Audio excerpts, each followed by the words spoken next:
alive! It's alive!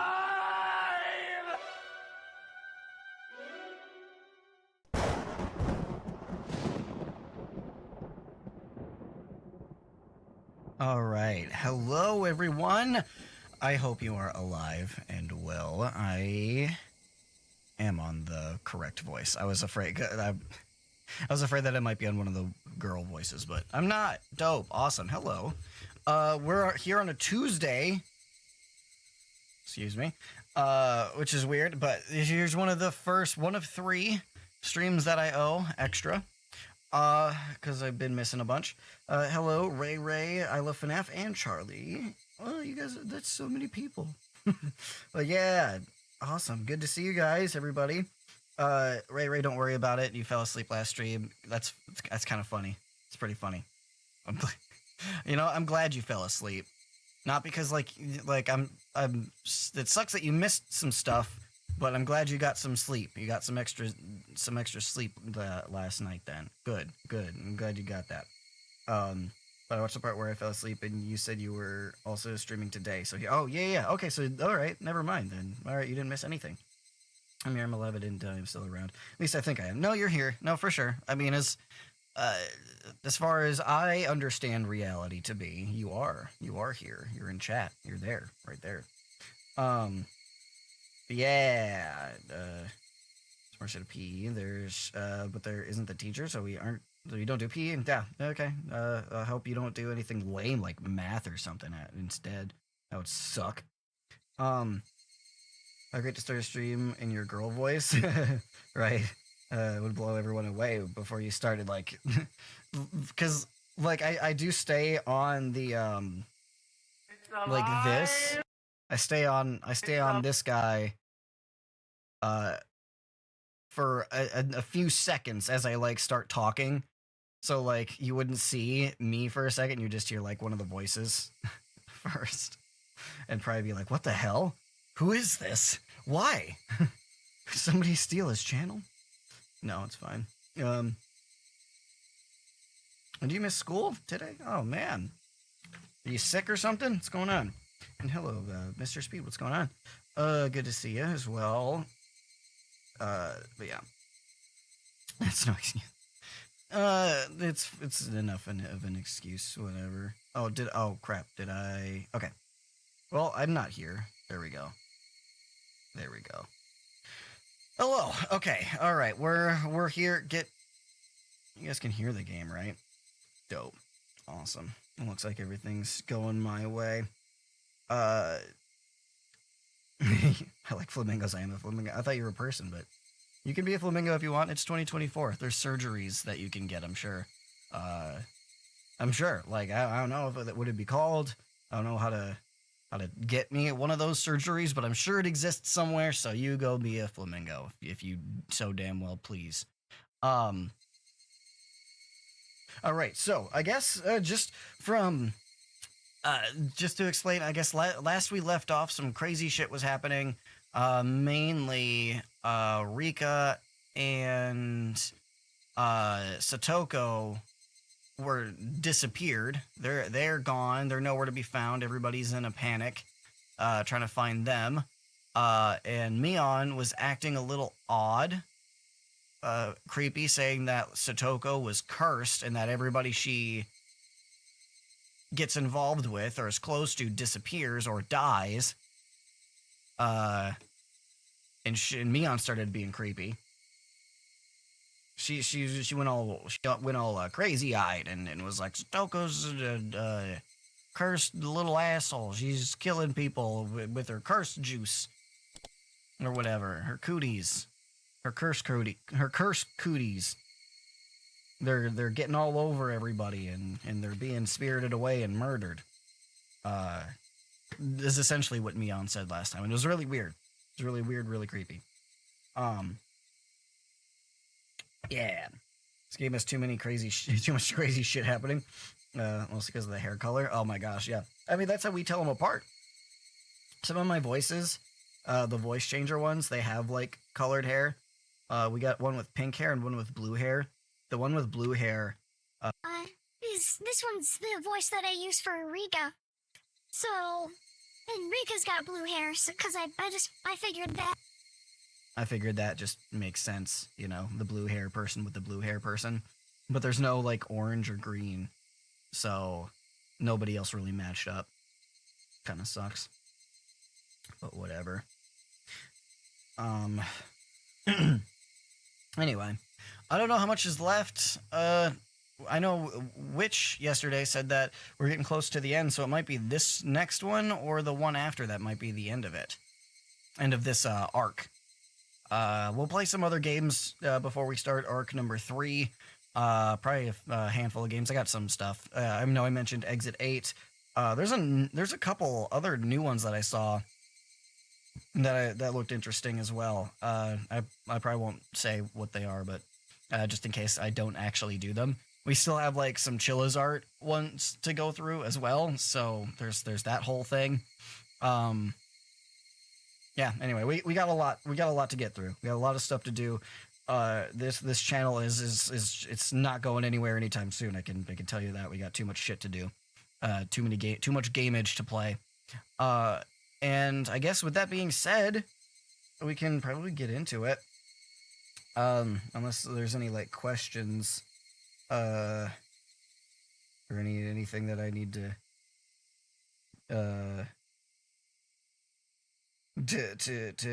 you know, what am I to whatever, why are they green? I don't know. We're near the end. Feels like it's been 3 months. Then again, time passes by for me. It's probably been around 3 months, like 2 a week. Let's see, 1, 2, 3, 4, 5. So that's 5 weeks of game, and then I missed like a whole week, so about 6 weeks. So not 3 months. It's been like a month and a half, 2 months probably. Bunny Bop did just disappear, huh? I hope they're okay. They're probably okay. Positive thoughts and whatnot. But yeah. Anyway, I'm gonna boot me out of here. Boop. There we go. All right, let's continue. Let's see if we can find Rika and Satoko, and see what the hell is going on with Mion. What's going on with Mion?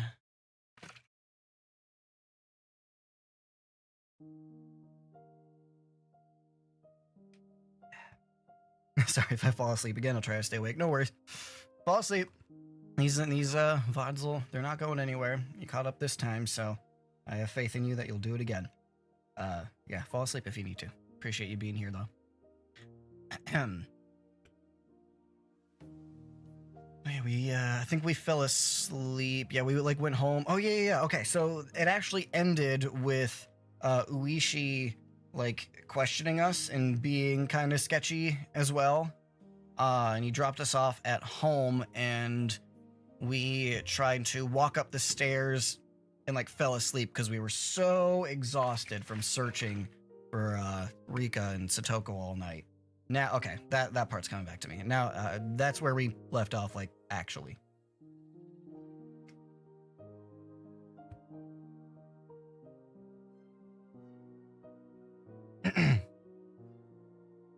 I saw the ceiling I was familiar with.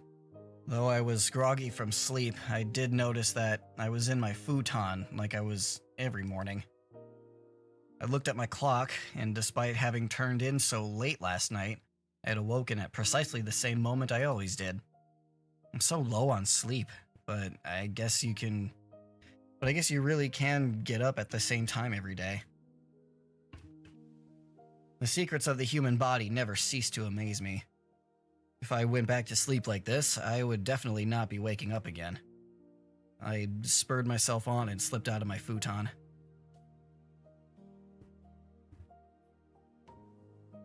Also, I think my sinuses might be a little stuffy. If I sound a little odd, or if you hear me like doing that a lot, like like breathing in weird, I think I might be a little backed up in the sinuses. So apologies. I think I can still do some voice acting though. I think we can get through it.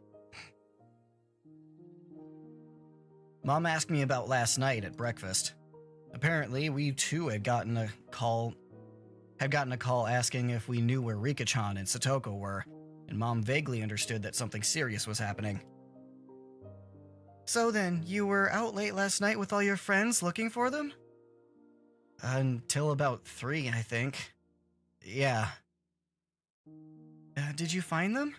Rika-chan and Satoko-chan, I mean? Crunch. I warily bit into my toast. It didn't really have any taste. Just then, we heard the chime go ding-dong. I looked up at the clock and saw that it was about 5 minutes past my regular meeting time with Reina. It was her at the door.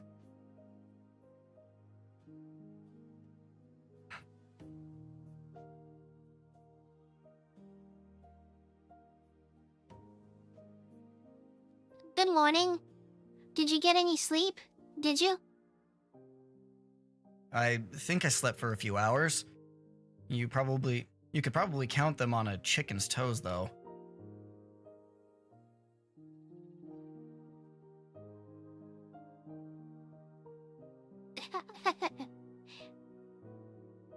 Reina seemed pretty sleep-deprived as well.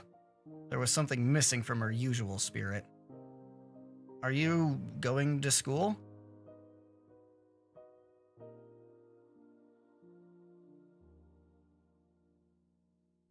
Yeah, I think it would be better that way. She said, smiling, albeit stiflingly.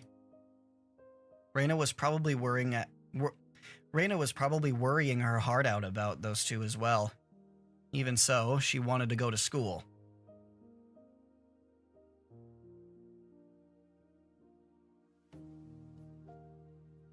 If you stay at home today, I think you'd just be worrying nonstop and sleeping. I don't want that. So let's go to school together. All right, just wait a moment. I'll get ready. I was just a little bit happy about Reina mustering that much consideration for me.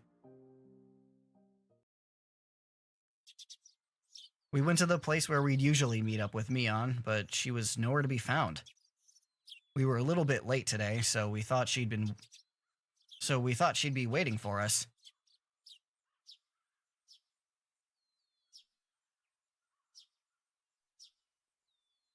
I guess Michan couldn't wake up today, huh?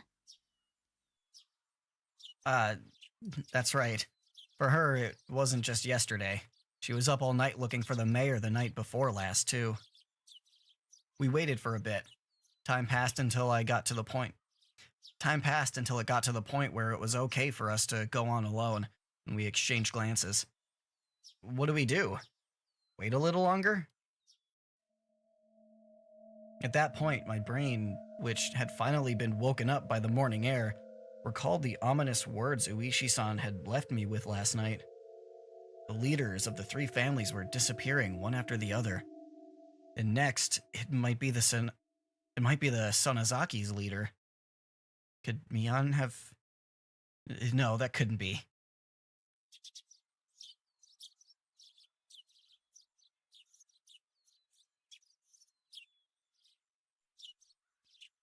Let's go. Let's let her sleep for today. Reina gave me a pat on the back. Mion, she's still here, right?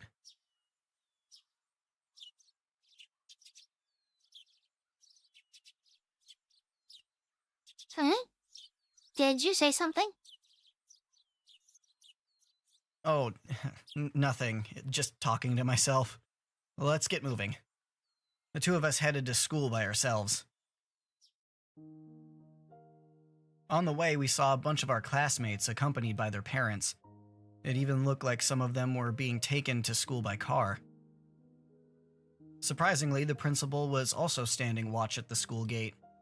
I'd never seen that before. Good morning. Good morning. The principal was bowing to our classmates' guardians. The wooden sword leaning next to him was a little ominous. My Barakan, good morning. Ryugu-kun, good morning.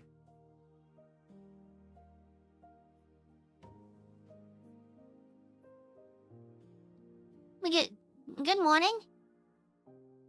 Your teacher has something important to say, so head straight to the classroom, all right? Raina and I said nothing. The madness that only existed at night had finally crawled out into the sunlight. That's what it felt like.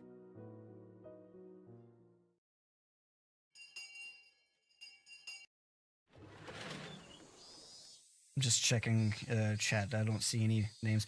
I want to say hi to people that come in.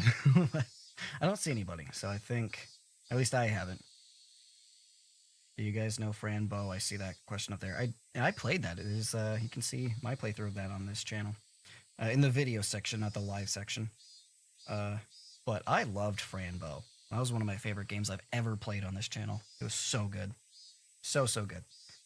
Nick, is everything okay with you? Everything is great with me. Yes, I'm doing awesome. Thank you for asking. Yeah, yes, 100%. Everything is awesome. Everything is awesome. Everything is cool.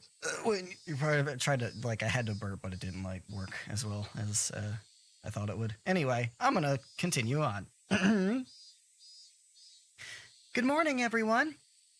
The hushed conversations that had been spreading for a while now all disappeared like an illusion the moment our teacher walked in the door. Silence dominated the classroom.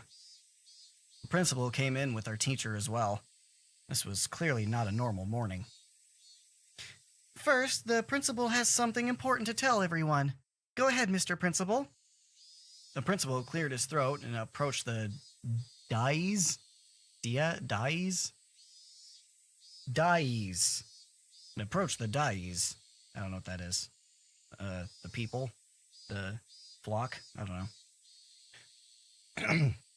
I'm sure some of you already know this. The classroom was dead silent. Everyone was staring at Rika-chan and Satoko's empty seats. The principal briefly and simply declared that Rika-chan and Satoko had gone missing. There wasn't a single person in the classroom who didn't already know. There seemed to be many, however, who couldn't accept it as the truth. It had been confirmed to them now by the principal's words. There were sobs throughout the classroom, and I heard a kid crying. They steadily spread throughout the whole room. The big-hearted principal wasn't able to keep his cool either. Okay, everyone, pay attention. From today on, your parents or guardians will be taking you to school. For those of you whose parents can't do so, you'll be coming here in groups. I made a handout, so read it carefully, and be sure to show it to your parents. Understand? The teacher's voice was a little abrasive. Not even she could conceal the strain she felt from this unprecedented, abnormal situation. They should have just canceled school today. However, Reina told me that the school was also like a nursery for the students whose parents both worked, so some of them wouldn't want school to be canceled.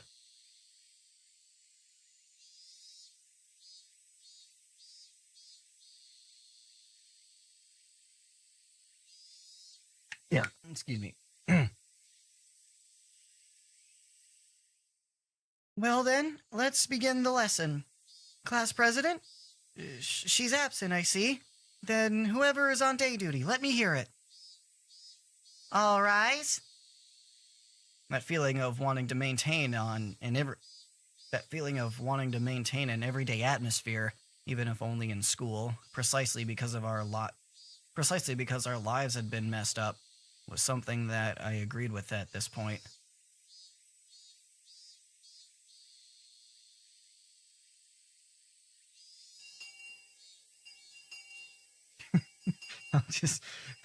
I love FNAF. I'll miss Satoko's silly faces. You don't know if she's dead or not. We might find her. You might see the silly faces again. You don't know. We haven't gotten to that point yet. Until we see a body, she could still be out there. I do appreciate your concern, though.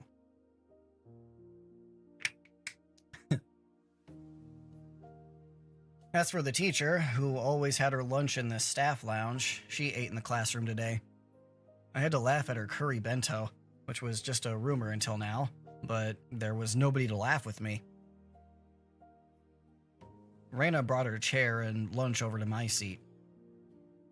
Today, it was only the two of us. The fact that we didn't need to drag any other desks over was sad.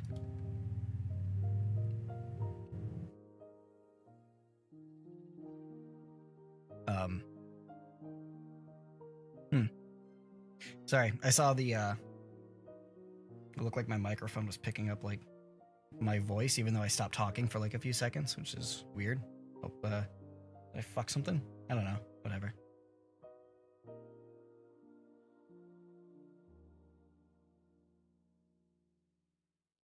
I'm sleepy. Yeah, I don't feel like sleeping anymore, though. In fact, I'm jealous of the people that could sleep at a time like this. Got nerves of steel.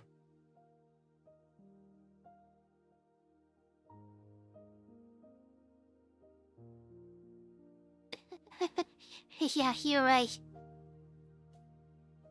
I was sleepy this morning, but my drowsiness had dissipated after coming to school and constantly feeling the incredible tension.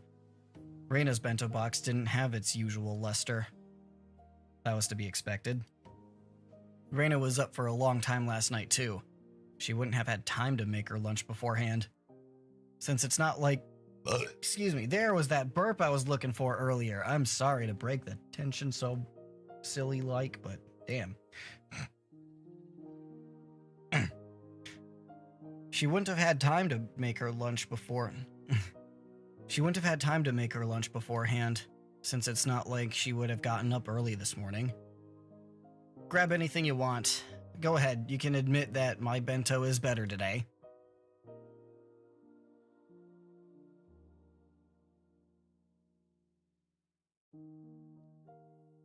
Okay. Then I'll have some. Oh, wow, a chikua roll with parilla? Maybe? I'm gonna say parilla. Wow, a chikua roll with parilla and cheese? That's interesting. Reina, yours might have ready-made food in it, but it's pretty good too. I realized the two of us were desperately trying to brighten the afternoon mood to its usual level as much as we could. I looked around the classroom, and it seemed like we were the only ones trying to do so, surrounded as we were by gloominess.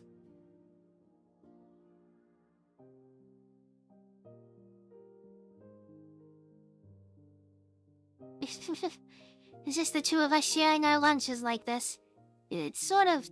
well... It's sort of like something, huh?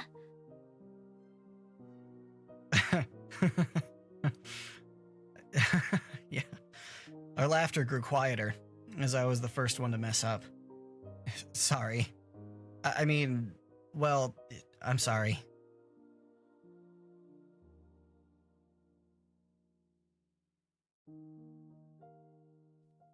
No, it's okay. It's not your fault. Our chopsticks both stopped moving.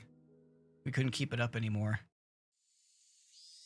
Rika-chan, Satoko, I wonder where they went. Those words might have sounded too miserable. Everyone was thinking it, using roundabout ways to address the topic, but I came right out and said it. I heard Reina catch her breath.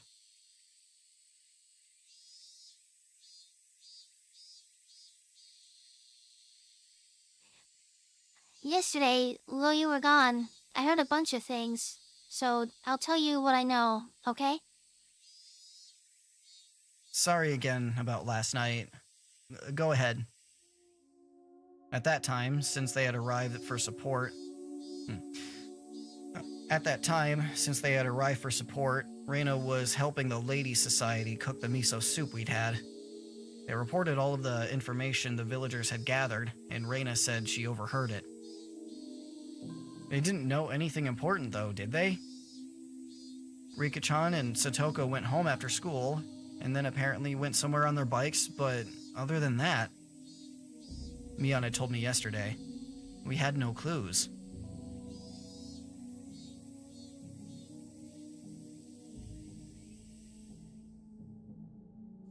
Yeah. The police also said that they probably went out on their bikes to go play somewhere as soon as they got home. If they were going out to play somewhere on their bikes right after getting home, then they might have gone into town. So I guess they concluded that they disappeared while in Okinomiya. The police were saying how they were going to expand their search to Okinomiya in the morning. In town. It'd make sense why we couldn't find them even though we searched all of Hinamizawa then. Still, something didn't fit. I had no basis for thinking that, just a gut feeling. Did I say? I feel like I said gut weird. Just a gut feeling. Again, I'm gonna blame my sinuses. I don't know, it's weird. Because I don't feel like stuffed up, but they feel like weird. Like they're kinda stuffed up. I don't get it. My nasal passages are weird today, I guess.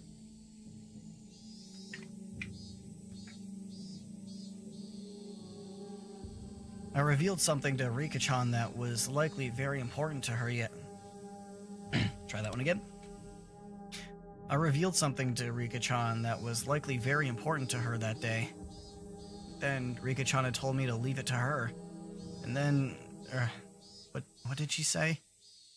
Oh, right. If she didn't work hard, then something bad might happen to the dog, too, I think.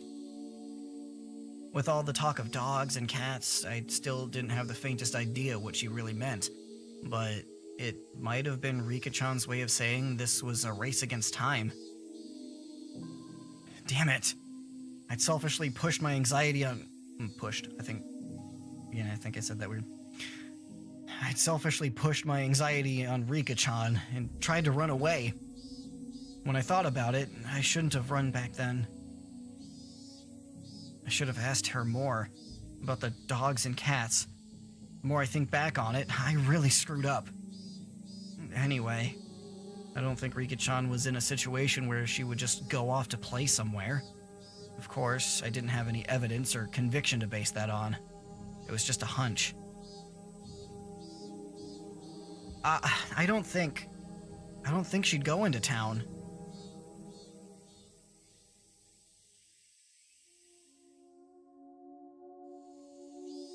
You think so too, Keiichi-kun? I agree.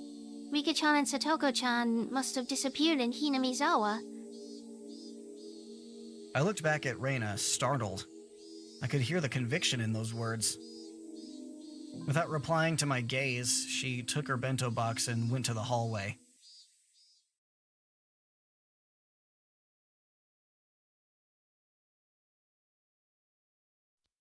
I'm gonna go rinse this out. She timed that in a way that broke off the conversation. Suddenly, I got the feeling that the next thing she had to say would be hard to say aloud in the classroom. I hurriedly grabbed my bento box and followed her. Reina didn't go to the kitchenette, but rather to the water fountains out back where students seldom went. The water flowed down onto our bento boxes. During that time, Reina didn't say a word. Then, after making sure there were no other students around, she finally opened her mouth to speak.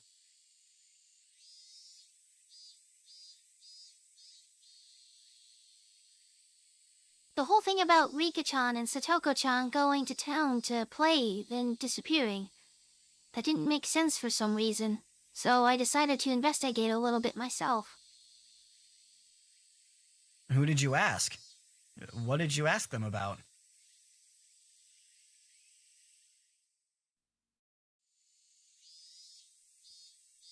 I asked the Ladies' Society all sorts of things. There were a lot of tofu in the miso soup yesterday, remember?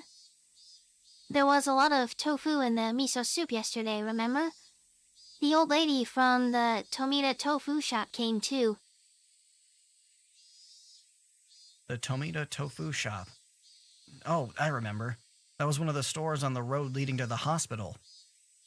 Those huge lumps of tofu dancing in the bathtub-like cistern always looked nice and refreshing.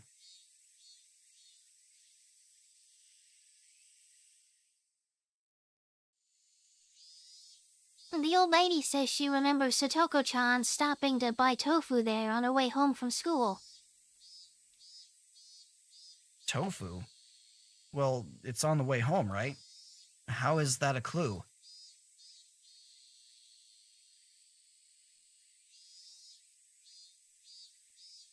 Just listen. Do you remember when we went to Rika-chan's house? Reina stepped away from the sinks and spread her arms wide to recreate the space of Rika-chan's room.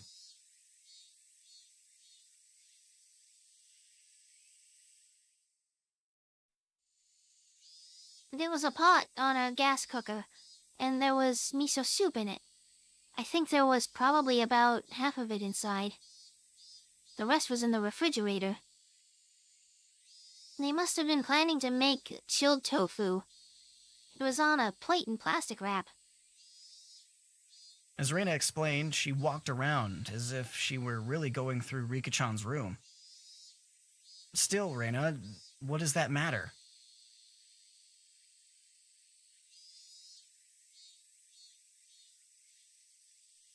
Keiji-kun, when you make miso soup, you put the tofu in last. That means that Rika-chan or Satoko-chan, whoever was cooking, was standing there making it up until right before dinner time. Right up until dinner time? Wasn't everyone saying that their bikes weren't around? So they must have gone somewhere to play by themselves?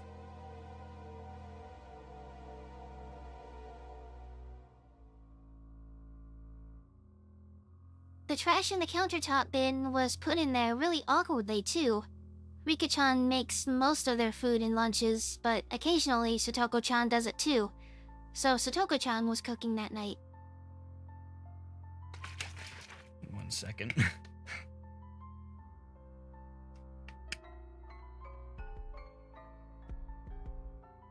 So that means that Satoko, at least, didn't go somewhere to play. She was preparing dinner?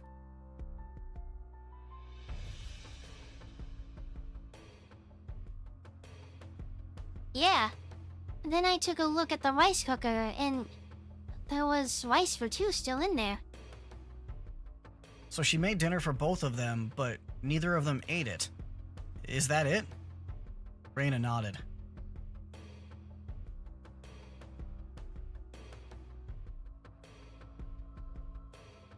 So next I looked in the fridge. There was some chilled tofu made from the other half that they bought. That's not all either. There were a whole bunch of plates with side dishes for dinner, and all of them were in plastic wrap. You usually plastic wrap things so that you can have leftovers for the next day. My mom does it all the time too, using them in breakfast or lunch.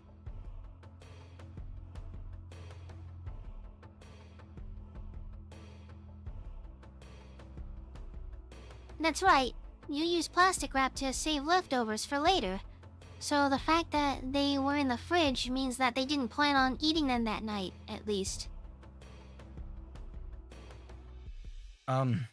Is that what it means? Oh, that. Is that what it means?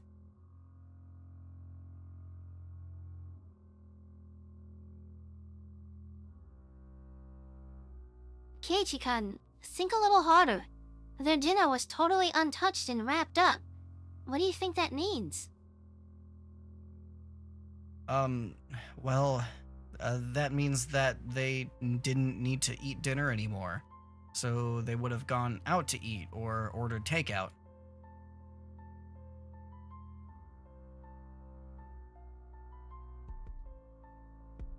It must have been really sudden too. If they had decided to do that beforehand, they wouldn't have made anything, but there was dinner for the two of them. That means that when Satoko-chan was making their dinner, they really thought they were going to eat it until right before they didn't. So then, the theory about the two of them going out to play and then disappearing, it's wrong.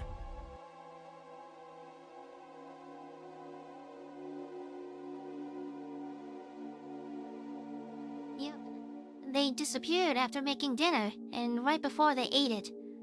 Probably around 7 o'clock. Where would they have gone at a time like that by themselves without eating?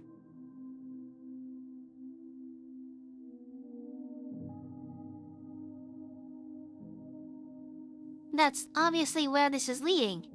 Keiichi-kun, do you remember? On their fold-out table, there were things like soy sauce in a chopstick holder. There might have been something like that. I didn't remember.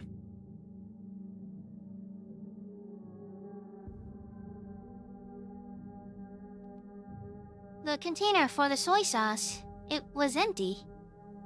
There wasn't even a drop left. Chilled tofu wouldn't taste good without it, so I looked under the sink for the larger bottle of soy sauce they have.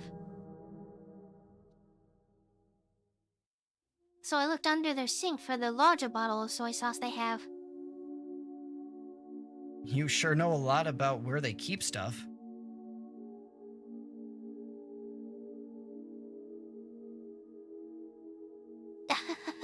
I've been to Rika-chan's house and cooked for them before.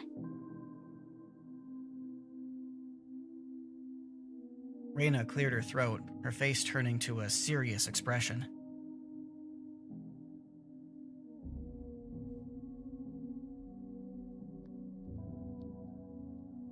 Then, when I opened the cabinet, the big bottle of soy sauce wasn't there at all. It wasn't there? What does that mean?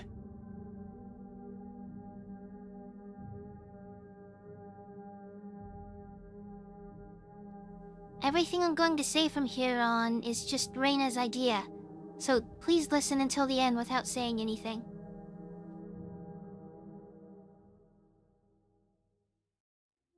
Bush did 9/11. The moon landing was faked. Satoko and Rika were abducted by aliens.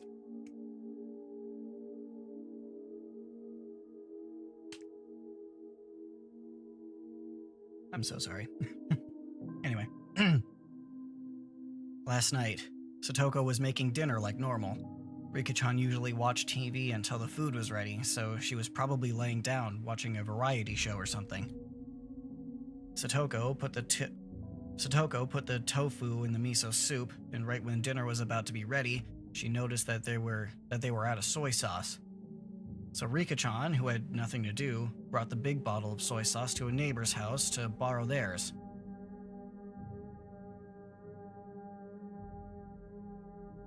I don't really know my neighbors that well. Would people be willing to just give her soy sauce?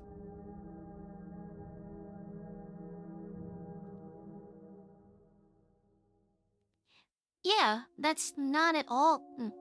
It's not all that uncommon in Hinamizawa. Alright, I'm gonna say that how I want to say that. Yeah, that's pretty common in Hinamizawa. Fuck them double negatives. So Rika-chan rode her bike out to get some soy sauce.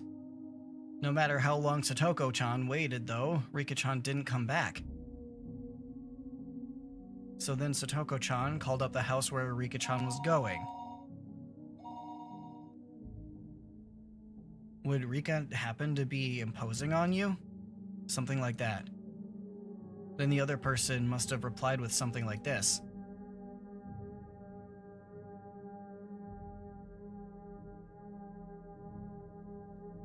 You have plenty of food here, so you should come too, Satoko-chan.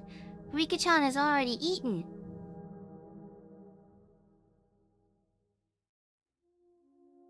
I think that's how they called her out there. Satoko called Rika a few names in private and wrapped up the dinner she had made for them. She put it in the fridge so she could use it for breakfast and lunch the next day. Then Satoko got on her bike too, and headed for the house where Rika-chan was.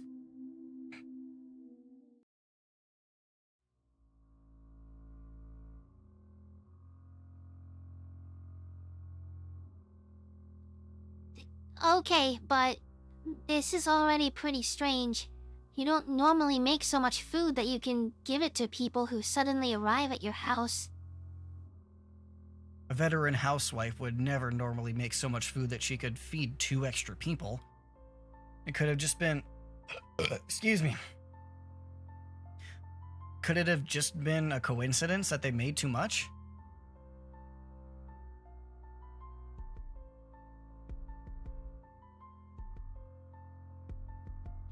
it's still unthinkable.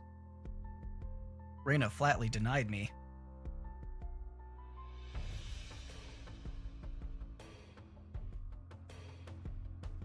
Since Rika-chan knew that Satoko-chan had worked really hard to make dinner for them, didn't she? No matter what kind of food she was offered, she wouldn't let Satoko-chan's dinner go to waste. This was all only circumstantial evidence and Reina's guesswork. Even so, it was all extremely convincing.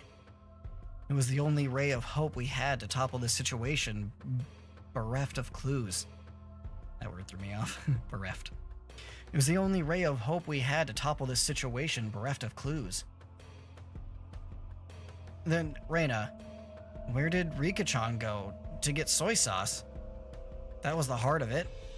It would have to be somewhere she'd be comfortable with asking for soy sauce, and somewhere Satoko wouldn't think it suspicious that she'd been invited for dinner. So, who was it? Reina slowly shook her head.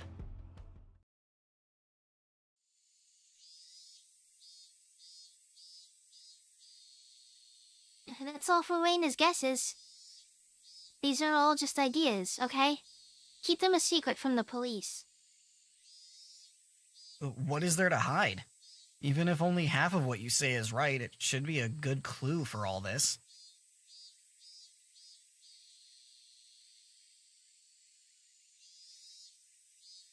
Higuchi-kun, this all means suspecting someone from Hinamizawa. We can't suspect anyone without a really good reason. I saw a few girls coming... Excuse me. I saw a few girls coming over to rinse out their bento boxes. Reina cut the conversation short there and returned to the classroom. I stayed there alone, my body bathed in the lively voices of the cicadas.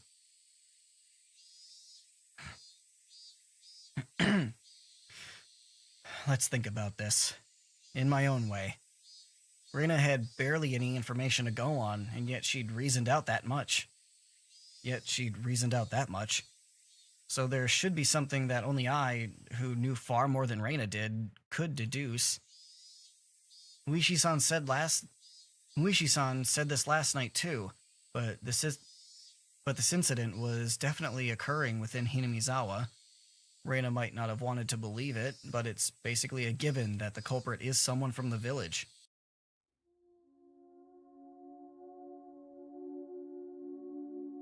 Alright, hit the scroll wheel. The trigger for everything was...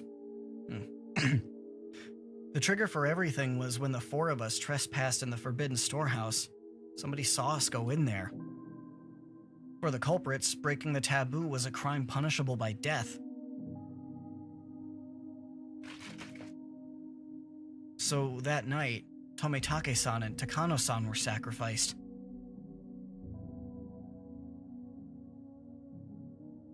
There were two left. Shion and myself.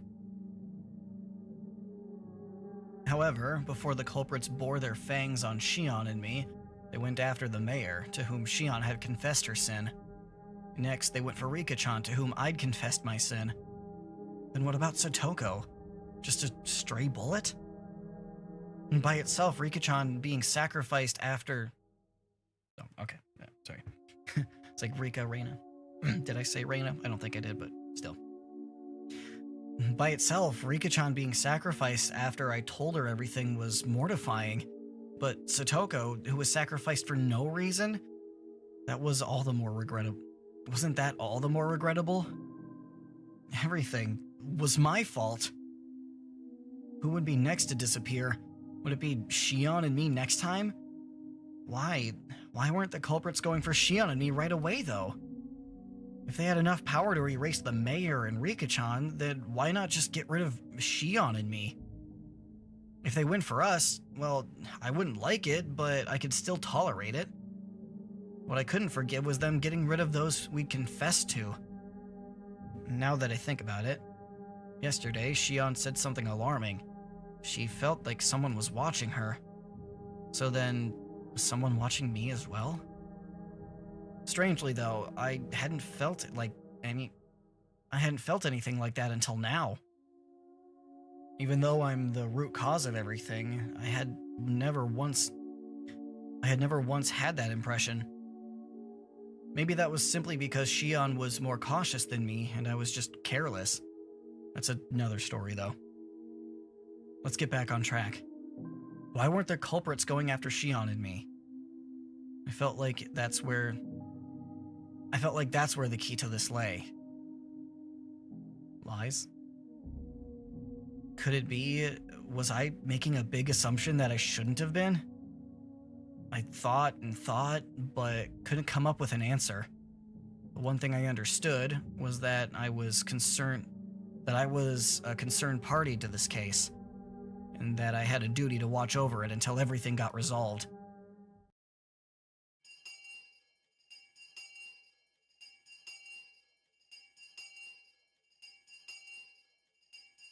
I heard the ring of the bell declaring the end of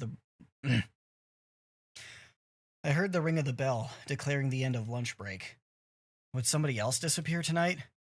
If nobody else did, then I wanted them to get rid of me tonight for sure, and put an end to all this. Shion's hysterical voice on the phone last night came back to mind.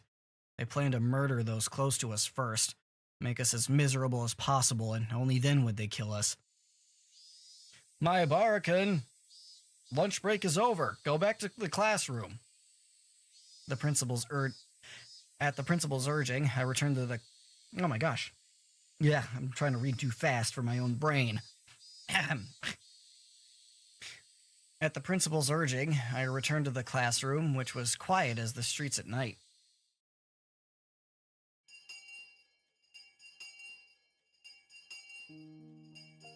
There was a lot of parents picking up their children after school. It was just like a kindergarten. The students whose parents didn't come went home as a group. We left school with everyone else, following the assigned route. Even while leaving, nobody said anything funny. They all looked like exhausted mountaineers silently marching through the mountains. As we went, one left and then another, and in the end it was just Reina and me. I was supposed to escort Reina all the way to her house, but she declined. Will you be alright? It's not safe to go alone.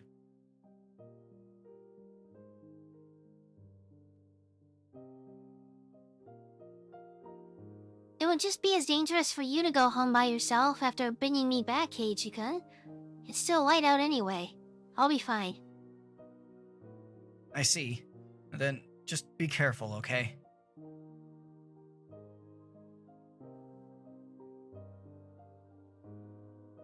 Yeah. Huh? Isn't that a policeman?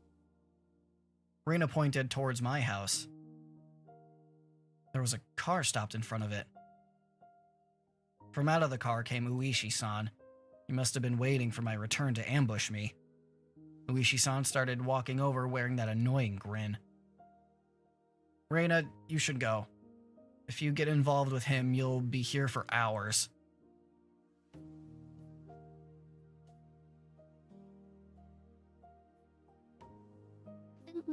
But what do the police want with you? Reina's a good person. Even when I made a fuss over Rika-chan's disappearance, she never asked me why I did. She could have been suspecting me ever since then, and that would have been okay. Even so, she still hadn't asked me anything. She didn't try to pressure me into revealing the truth.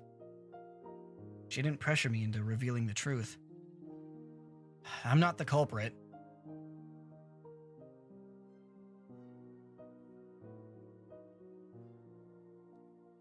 I know that. That said, I can't say that I'm totally uninvolved with this incident. Reina simply listened, smiling like she always did. Even though I had insinuated I was related to the incident, she didn't look at me as though she were looking at something dirty. I'll tell you next time.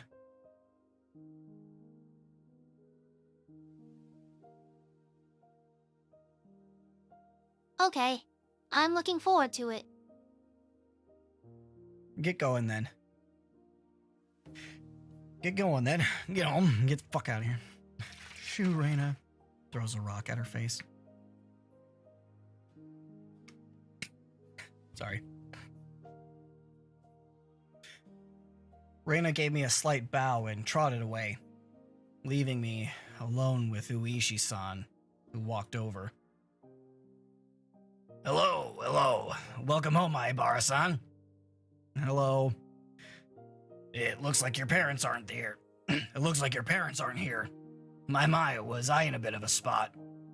You came all the way to my house? I can only thank my good fortune that my parents were absent. Since neither of them was around at this hour, they probably would be back late. I think Dad got called out on business. I don't think he'll be back until later. Ah, I see. Well, that's convenient, I suppose. I can do this without giving your parents any strange ideas. Uishi-san pushed my back, prompting me to walk.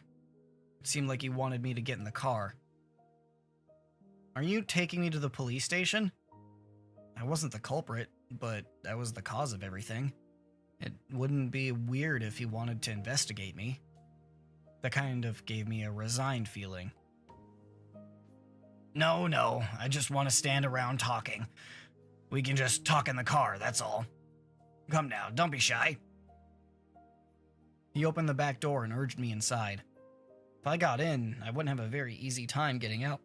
Ugh, excuse me. If I got in, I wouldn't have an easy time getting out. If I said no, however, then this man might really handcuff me and take me away. I couldn't refuse. I could only accept in good grace. The inside of the car had been cooled too much by the air conditioner, and there was a rusty smell coming from the filter, which must have been cleaned only rarely. Is it too cold? I'll turn the car off. He turned off the engine and suddenly became quiet. He turned off the engine and it suddenly became quiet, and the voices of the Higurashi, with all their cool loneliness, snuck inside. Quack, quack, quack, quack, quack, quack, quack. That's your onomatopoeia for cicadas? Seems a little wrong. That's okay, whatever.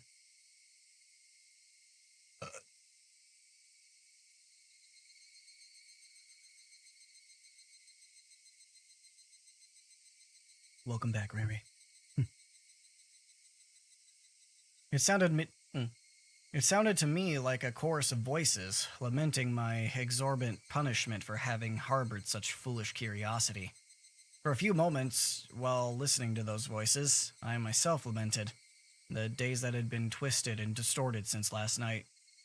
Uishi-san, as if waiting for me to voluntarily begin talking, lit a cigarette and listened to the Higurashi. The silence became deafening, and I was the one who folded first. How was the investigation going? The investigation? Of what? There've been so many. Which do you mean? All of them. Well, all right then. They're officially secret They're officially secret investigations, and we're under a media blackout, but I'll let you in on them. Then, shall we start from the first incident? The freak deaths of Tomitake-san and Takano-san on the night of the Watanagashi. On this one, embarrassingly enough, we haven't made any progress at all. First of all, Tomitake-san, there are indications on his body that he was assaulted by a group of people, but we have no explanation for him clawing out his own throat and dying. We suspect an overdose from a stimulant or something, but we didn't detect anything. What about Takano-san? The same. We're in the dark. Autopsies for those who are burned to death are real tough. We believe she was doused in gasoline after she was strangled. That one falls under the Gifu Prefecture's. Okay. That one falls under the Gifu Prefecture's police department. They haven't been very cooperative, even though it happened in our territory. Oh, that's not really relevant, though. So the police didn't know anything other than the fact that the victims died inexplicably. Nonetheless, the times when the incident occurred have been generally placed right after the festival ended. It's a bit uncertain in Takano's case, but the likely prospect is that she was murdered at about the same time as Tomitake-san, then dumped in the mountains in Gifu. Why would they bring a dead body all the way to the mountains? They should have just brought Tomitake-san out there too. Oh my, Maebara-san, you're quite sharp, you know that?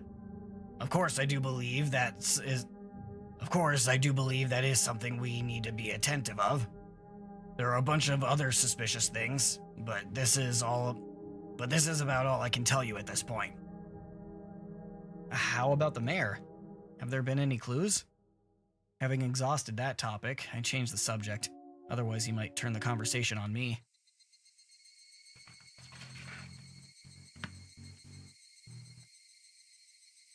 Sorry, you're not feeling good, Ray. That sucks. And take care of yourself, drink some water, and rest up. No worries, thanks for being here. We investigated his movements on the day he disappeared. We didn't find anything that could provide any clues, but I'll tell you about it anyway. The mayor, Kiichiro Kimiyoshi.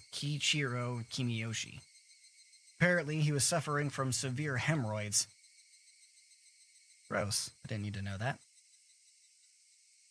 People who've lived a long time have an unusual amount of pride. So the mayor hadn't been telling anyone that he was going to a proctologist at a certain university hospital in Shishibone. On the day he disappeared, he had an appointment for a checkup, so we went out first thing in the morning. Even I knew that big hospitals, like university hospitals, had a really long waiting time. Apparently, people would get in line for hours beforehand, even if they had an appointment. His exam ended at 1 p.m. After that, he ate a light meal in the hospital restaurant and passed the time reading a magazine. We know this because of a receipt we found in his wallet at his house. There was nothing suspicious about that. That day, he had planned to go to a meeting in the assembly hall in the evening. He was supposed to return home with plenty of time to spare, but while he was on the train coming back, there was an accident. Seems it delayed him a bit, and he only got back to his house right before the meeting was scheduled to start. His family witnessed a very hectic mayor leaving to go to the assembly hall at the shrine. What was the meeting about? He disappeared on his way back home, right?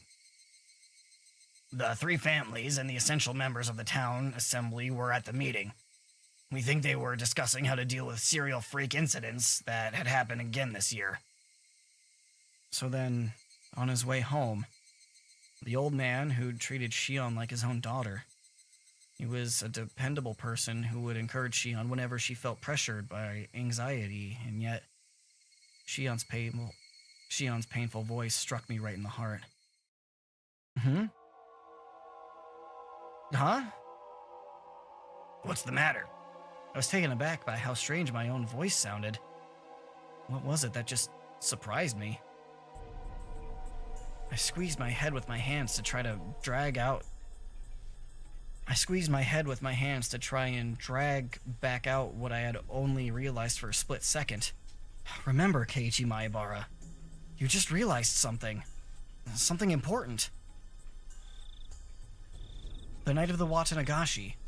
That was when everything started. That night, Takano-san and Tomitake-san died. Okay, I'm gonna take a second. I'm sorry to have to, pause it here, but give me a sec. I'm gonna quick save. Or can I just pause this? Do this, okay. Oh, sorry. I'm gonna have to take a quick break. I have to use the bathroom real quick, and probably drink a little bit. And I need a fan. It's super hot in my house here in my room, so I need to put a fan on. Sorry, guys. I need to be right back. I'll be back. Give me a few minutes. But yeah, I need to. I'm starting to sweat. Actually, see you in a bit. Is that a frowny face? Or is you just like, man? Somebody pooped all over my wall. Man, so mad. Well, I want to look at this. What the hell is it? Oh God, I'm trying to make a reference here and I'm failing. Take a look at this. I'm mad at myself. Give me a second. I'll think of it. I gotta go up to his office. I gotta put his mail in the guy's goddamn hands. Otherwise, he's never gonna get it. He's gonna keep coming back down here. So I go up to Pepe's office. And what do I find out, man? What do I find out? There's no Pepe Sylvia. Shit, I didn't think of it yet. Okay, 295. Okay. Ah, fuck you! Oh, shit!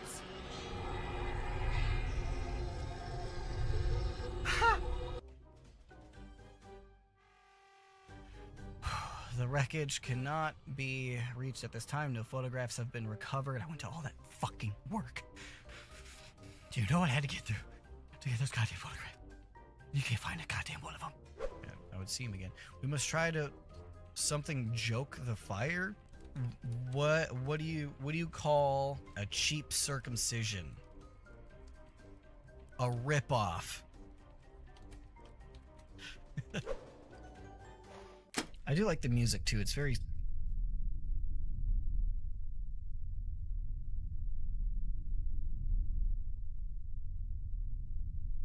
It was very calming. Left control to crouch. Climb through the hatch. Well, I thought I was gonna do.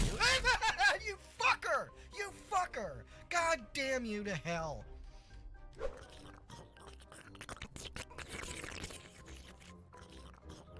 Remove a couple ribs, did ya? Taking that out for a spin? Grandma, that's inappropriate. Do you think I could wait inside till the rain is over? It's probably not very safe to be out here right now, and I forgot my raincoat at the shop. Yeah, sure, come on in. No. No. You can't. No. I understand, yeah, you fucking do. Well, you have a good day. Suck a dick. I don't even want your fucking pizza. Here's the demon. He's all like, he's all mad. You know, I want shows. Okay. Sacrifice back, more you guys. chickens and children. Freddy Fazbear's Where We Murder Children. This one. Whew, okay. Alright, I used the bathroom, got my fan. You probably heard me fumbling with it. I tipped over my fan as I was like trying to set it up. Funny.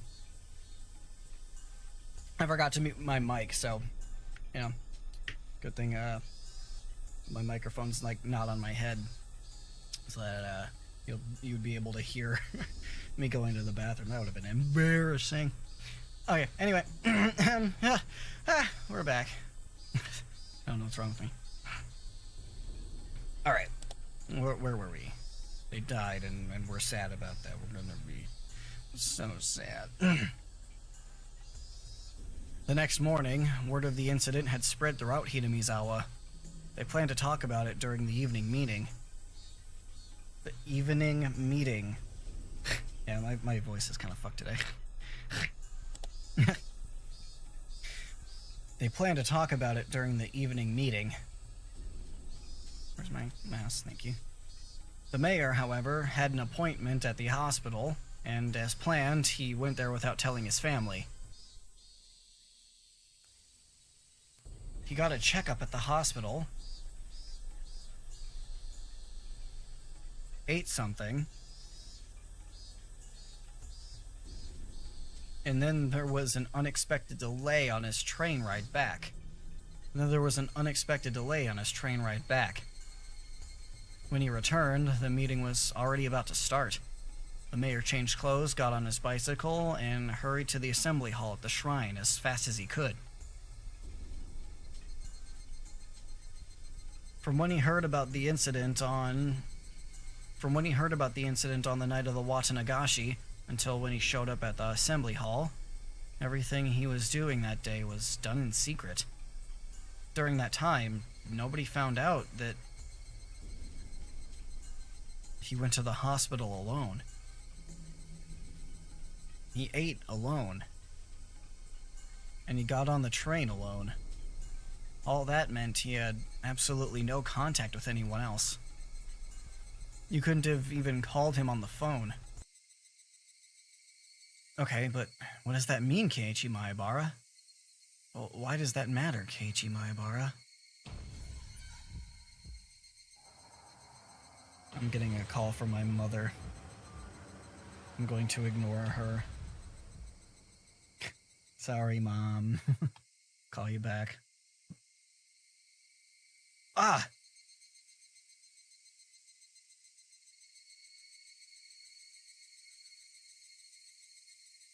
Kei-chan, what should I do? What's wrong? Tell me. We're not keeping secrets from each other, right? The old man Kimiyoshi, I told him everything. I told him everything. I told old man Kimiyoshi everything. That night, I told the mayor that we snuck into the ritual storehouse. Also that someone saw us and was out to get us. Right. What then? Old man Shimiyoshi, he didn't get angry. He smiled and told me that if I was properly sorry about it, there was no way I'd be demoned away. He was really smiling, and he told me to leave it to him.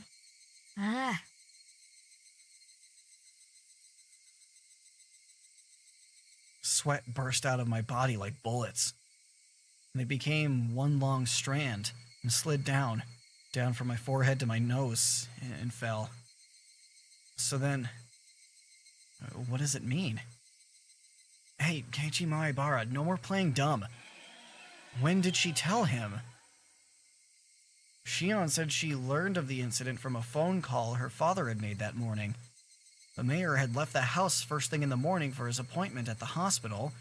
He didn't tell anybody where he was going. Nobody knew about him going to the university hospital. Furthermore, his train ride back to his house was delayed by an accident.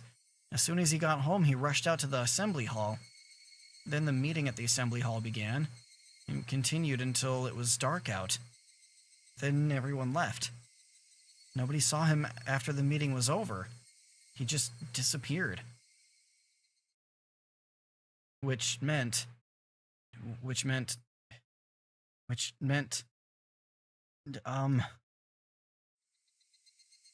Maebara-san, are you alright? If you're too hot, I can turn the air conditioner on, Another part of me was messing with my thoughts, demanding that I didn't look any further than that. Demanding that I didn't think any further than that. My head was pounding violently, and the fluids packed inside it all blended together until nothing made sense. It was just about to settle, yet it had been smashed and melted in the blink of an eye, no longer able to retain its shape. Maebara-san, are you in there? Yeah. Uishi-san lit another cigarette. There was yet another cigarette butt placed in the ashtray. Was it displaying the passage of time? Had my thoughts been frozen over for that long? I've tried to tell you everything I know. In return, feel free to tell me anything you want, Maebara-san. My mind had become a gigantic oozing mess. My brain felt like it had been totally minced by the blades of a blender, and I couldn't think. Now, don't clam up again. If there are any misunderstandings, I'd like to clear them up first. I don't think you're the culprit here or anything. Uishi-san gave his best attempt at an adult smile. I know the four of you snuck into the ritual storehouse that night. Everyone in the village heard rumors about it the next day. That in itself means we should take you in for trespassing, but that isn't the problem. It's what was inside. What was inside that made the people who snuck in there end up as sacrifices. There wasn't anything. As soon as I said it, I regretted confirming my presence there, but I knew it didn't matter anymore. Was there really nothing in there? I mean, everyone who went in is being sacrificed one by one, you know? Even the mayor and Rika-san, who switched the lock on the door, were sacrificed. What was inside that could have caused such terrible things to happen? I was far too tired of keeping quiet about this. Perhaps that was Uishi-san's goal all along, but again, that didn't matter anymore. There were just a lot of torture devices that were used a long time ago. I looked around at them with everyone. Was that really all? That was really all. There was nothing terrible in there that would make you keep silent? Like a pile of psychoactive drugs? Maybe a secret poppy workshop? Perhaps there were mountains of Soviet or Chinese handguns. There weren't any suspicious wooden boxes or containers packed in there? There was nothing. As exaggerated as what Uishi-san was hoping for, but I felt like, in a way, there were plenty of terrible things hidden in there. From the perspective of someone who viewed the storehouse as sacred, whether or not I thought I had seen some crazy things didn't matter in the slightest. The four of us broke the taboo. Punish us. That should have been what happened. We put in a request for a search warrant, thinking that there might have been some secrets hidden in that storehouse. It's been the sabotage of the century. We said it would be an insult to religious figures, and something about the right to free religion in the Constitution. Jeez. That's why I really didn't have any other recourse but to ask you, since you went in there. There really was just old, rusty, dusty torture equipment. Nothing else stood out. Then Tomitake-san and Takano-san were only killed as a punishment for having broken the taboo? I didn't have an answer for the only part. I suppose I won't bother hiding it anymore. You're the only one to escape harm so far. Everyone but you has disappeared, and yet you alone are safe. What's the difference between you and them that would protect you, but bring harm to the others? That's what I want to know.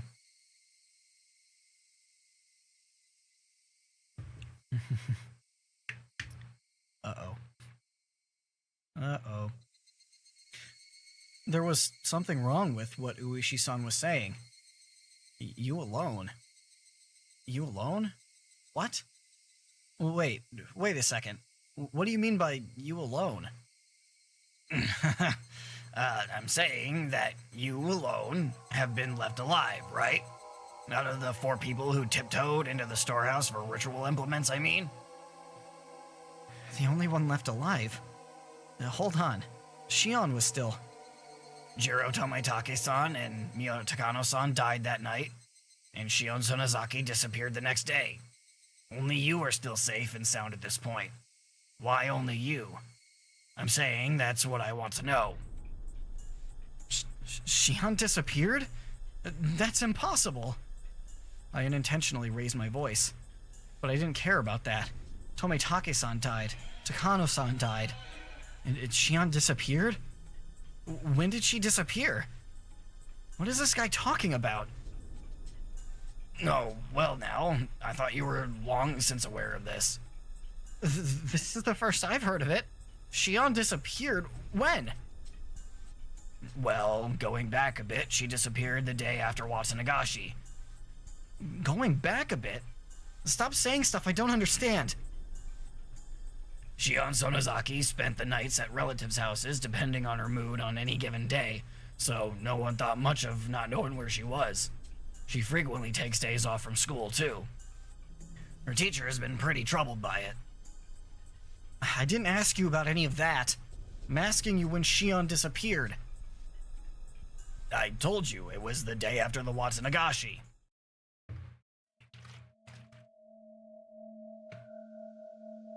Was I right? Was that Mion on the phone with us that one time? It had, yeah, so right? I think I might have been right. Ooh, I should have stuck to my guns. I think I did. I don't remember. How did I leave that out? How did I leave that whole thing? Because I was going back and forth on it. I was like, this must be Mion. This has to be Mion.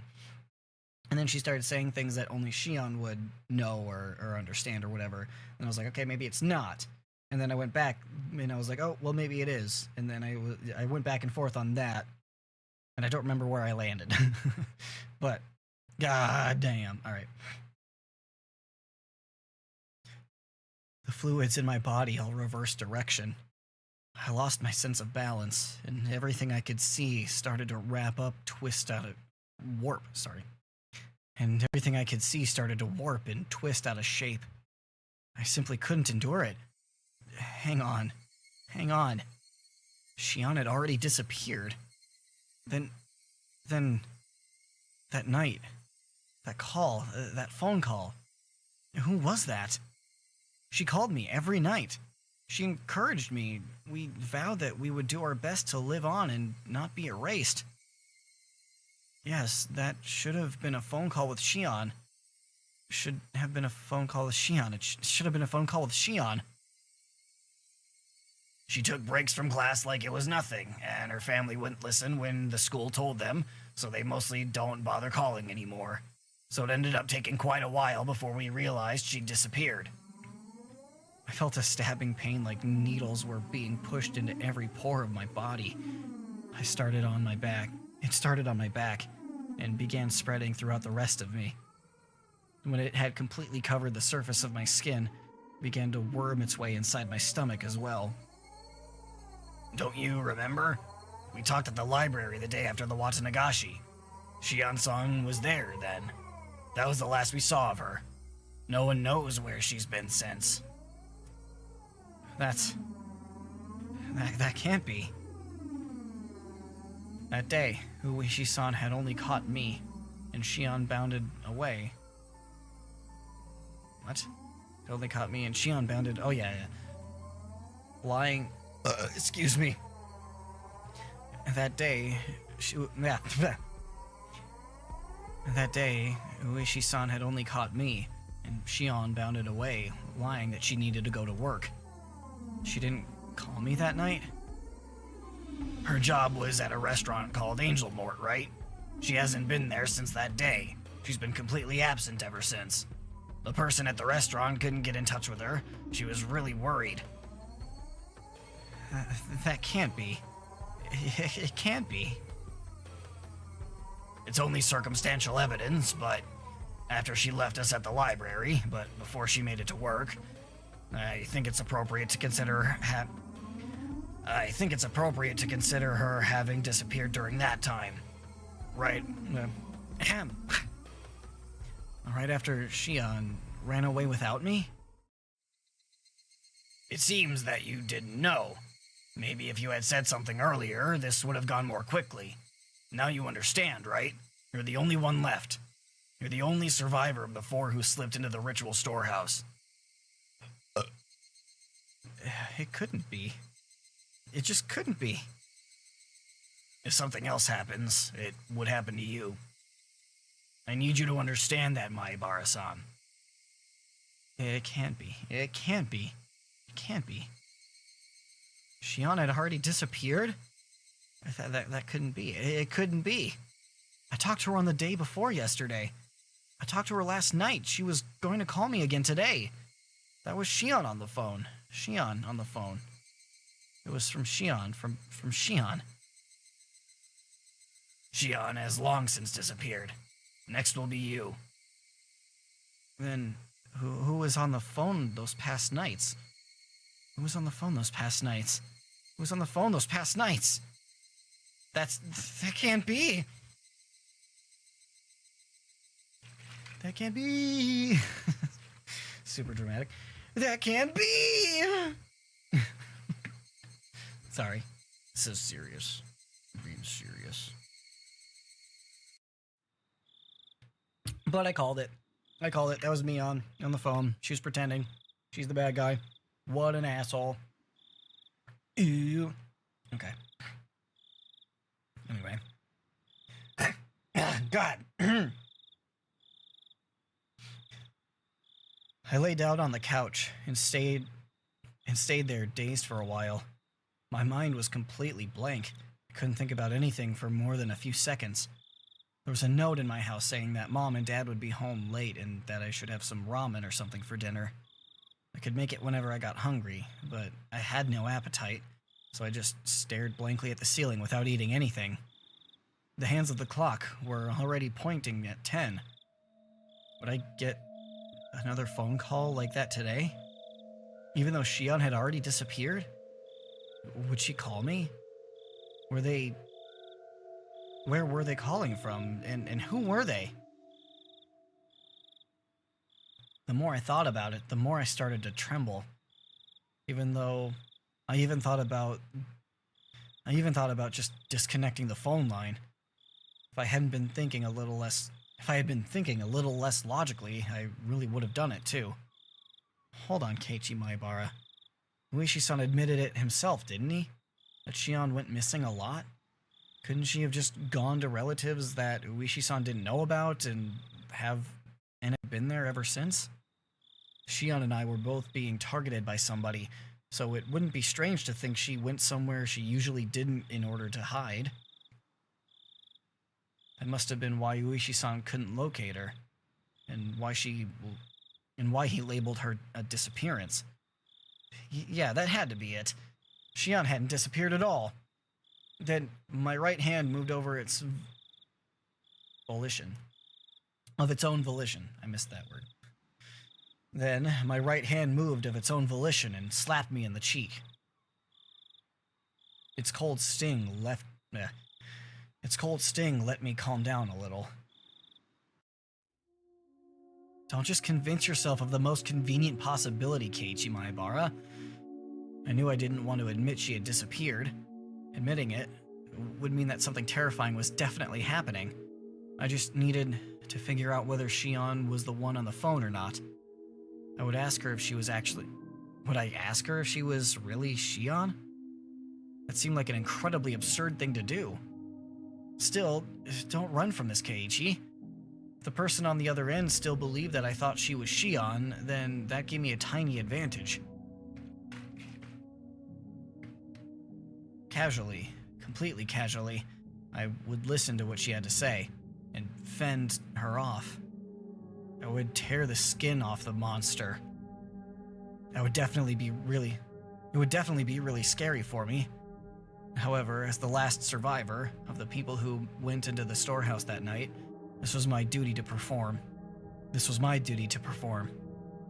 Still, then who would call me and pretend to be Shion? I may have only heard her over the phone, but her voice shouldn't be that easy to replicate. Think, Keiichi, you stupid motherfucker. Are you serious? She's got an identical twin sister that looks and sounds exactly like her. Who the hell do you think it is? You're so dumb. I'm glad you died last arc. Fuck you. Alright, sorry. Sorry. That was definitely Shion's voice. It sounded just like her. It could have only been Shion. There was someone, though, wasn't there? Someone who sounded just like Shion. Mion. Who else could have done this?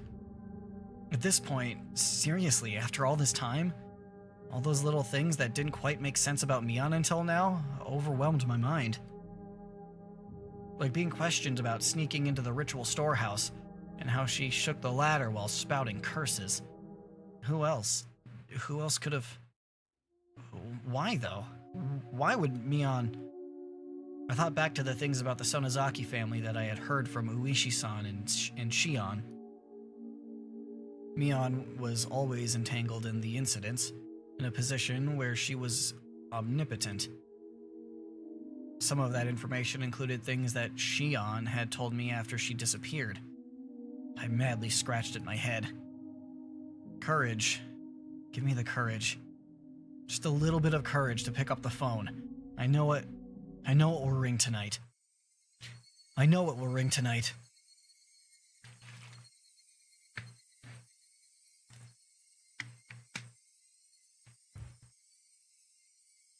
It would be so easy to run away. That, though, would be the same as making it easy for them to erase me. I cannot run. I must stand up and face it. After all, the next sacrifice would definitely be me. I was sure Shion would use tricky words and try to trap me. Be careful. Be careful. I'm scared. I'm scared. I'm scared. I don't want to do this. I don't want to do this. I don't want to do this. I don't want to do this.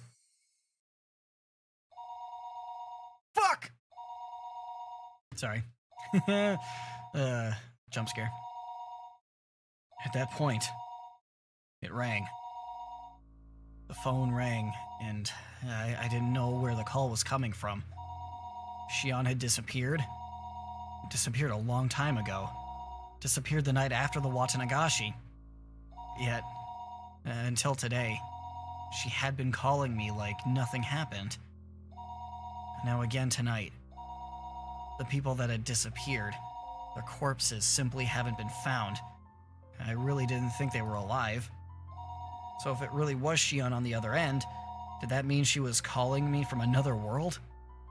Of course, that couldn't be. A living being was calling me, pretending to be Shion. Shion was long gone, and yet as though she were alive and well, the phone continued its incessant ringing. I didn't want to pick it up if I didn't have to. I had just concluded, though, that not doing so wouldn't solve anything. Then, what would I do after I answered it? Would I immediately declare she wasn't Shion and ask who she was? Alternatively, would I pretend I was just fooled? Alternatively, would I pretend I was still fooled? Try to grab her by the tail? That would probably be the safest thing to do. What I was most afraid of was that the person on the phone would do... What I was most afraid of was what the person on the phone would do when she realized I knew she wasn't Shion. However, as long as I continued to let her think I was fooled, she wouldn't do anything extreme, right? If I just make sure to be careful, that should be the safest option. I've made up my mind. I'll answer the phone. Once I do that, I'll talk to her as if nothing happened. That wasn't all I'd do this time, though. I'd scope her out. Who was she? What was she thinking, and what was she after? Why was she doing this? Was she really the one who killed Tometake-san and Takano-san? What happened to the mayor? What happened to Rika-chan and Satoko? I reached out for the receiver, my arm trembling. There's too many things I wanted to know. Too many things I wanted to ask. I was scared. I should start by picking up the phone. Pick it up, Keiichi. Pick it up, Keiichi. Hello? No, how relieved I would have been if it hadn't been a call from Shion. Kei-chan? It's me. It's Shion. A momentary, convenient, and above all fleeting prediction was ripped into 1,000 pieces. I couldn't help shaking at this point. Get ready for this. You took a long time to pick up. I thought you weren't home and I was about to hang up. Sorry. I was just in the bath. Did your family not pick up for you? Could your parents be out right now, Kei-chan? I failed. I let her in on a fatal piece of information that I was currently the only one in my house. Well, no, they're not really... Anyway, have you heard about Rika-chan and Satoko? No. What happened after that? Were they found? Nah, they weren't found. Kei-chan, please don't lose hope. If Ueshi-san hadn't let me know, that I might have allowed myself to shed a tear or two at Shion's considerate words. Instead, now that it had, yeah, that's gonna be, I'm gonna have to say that one slow. Or, you know what, let me take a drink first. Maybe that'll help.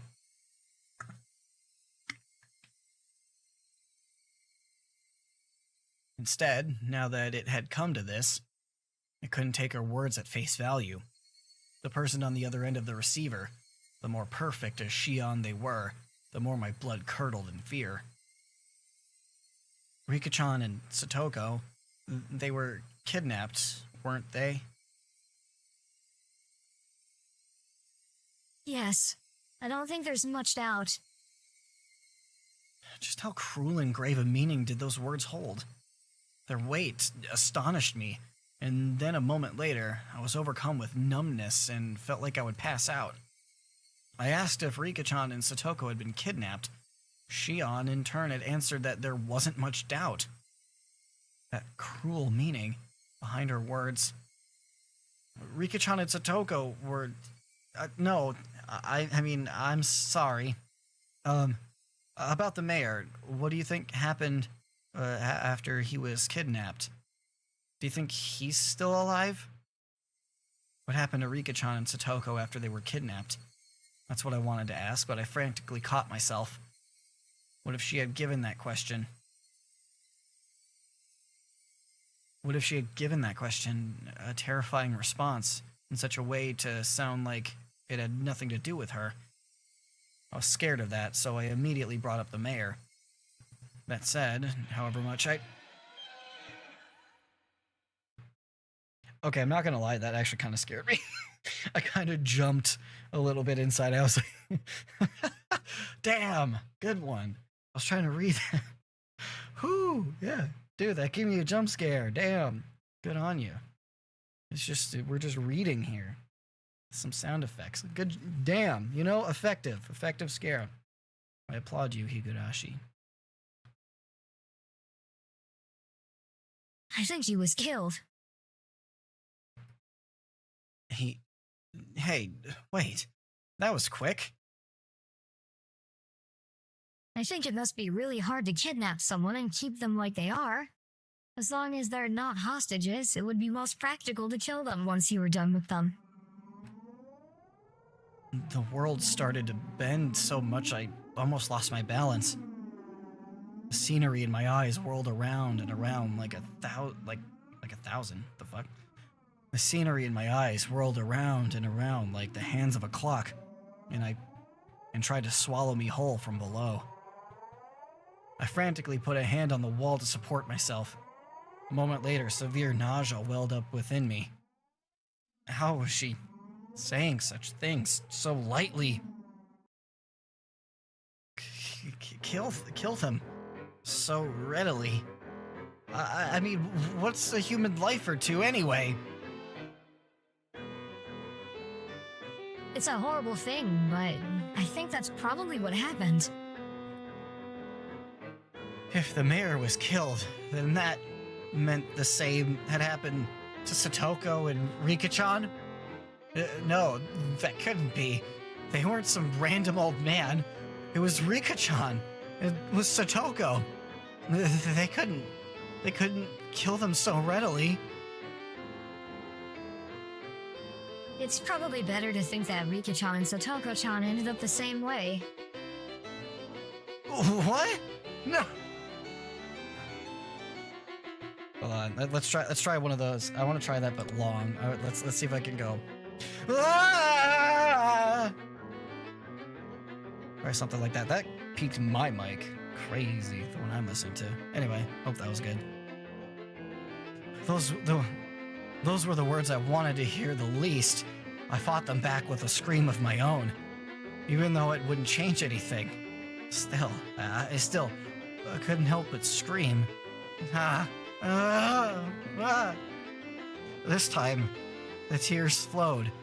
I had been confronted with the most horrific outcome that I'd been trying to avoid considering ever since last night, and I cried.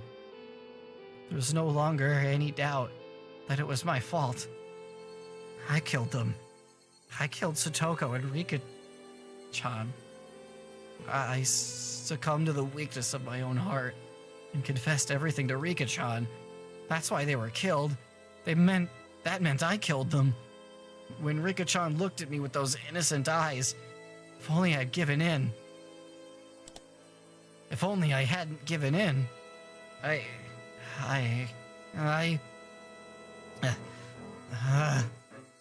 Even my own voice gave out. Yet I cried. And cried. Kei-chan, please try to calm down. Rika-chan and Satoko, they'd been killed. We couldn't even find their remains, and I would never be allowed to even apologize to their faces. If that was to be my punishment, then how brutal a punishment it was. I think Shion tried to comfort me, but I didn't hear any of it. What are you going to gain by doing that? They're definitely going to target you and me next. Please, I'm asking you, get a hold of yourself. Please. Please. Shion was shouting, imploring me with a voice that sounded like tears were in her eyes. However, I was coming to hate the sound of that voice more and more. This Shion killed them. I had no doubts that this person killed them.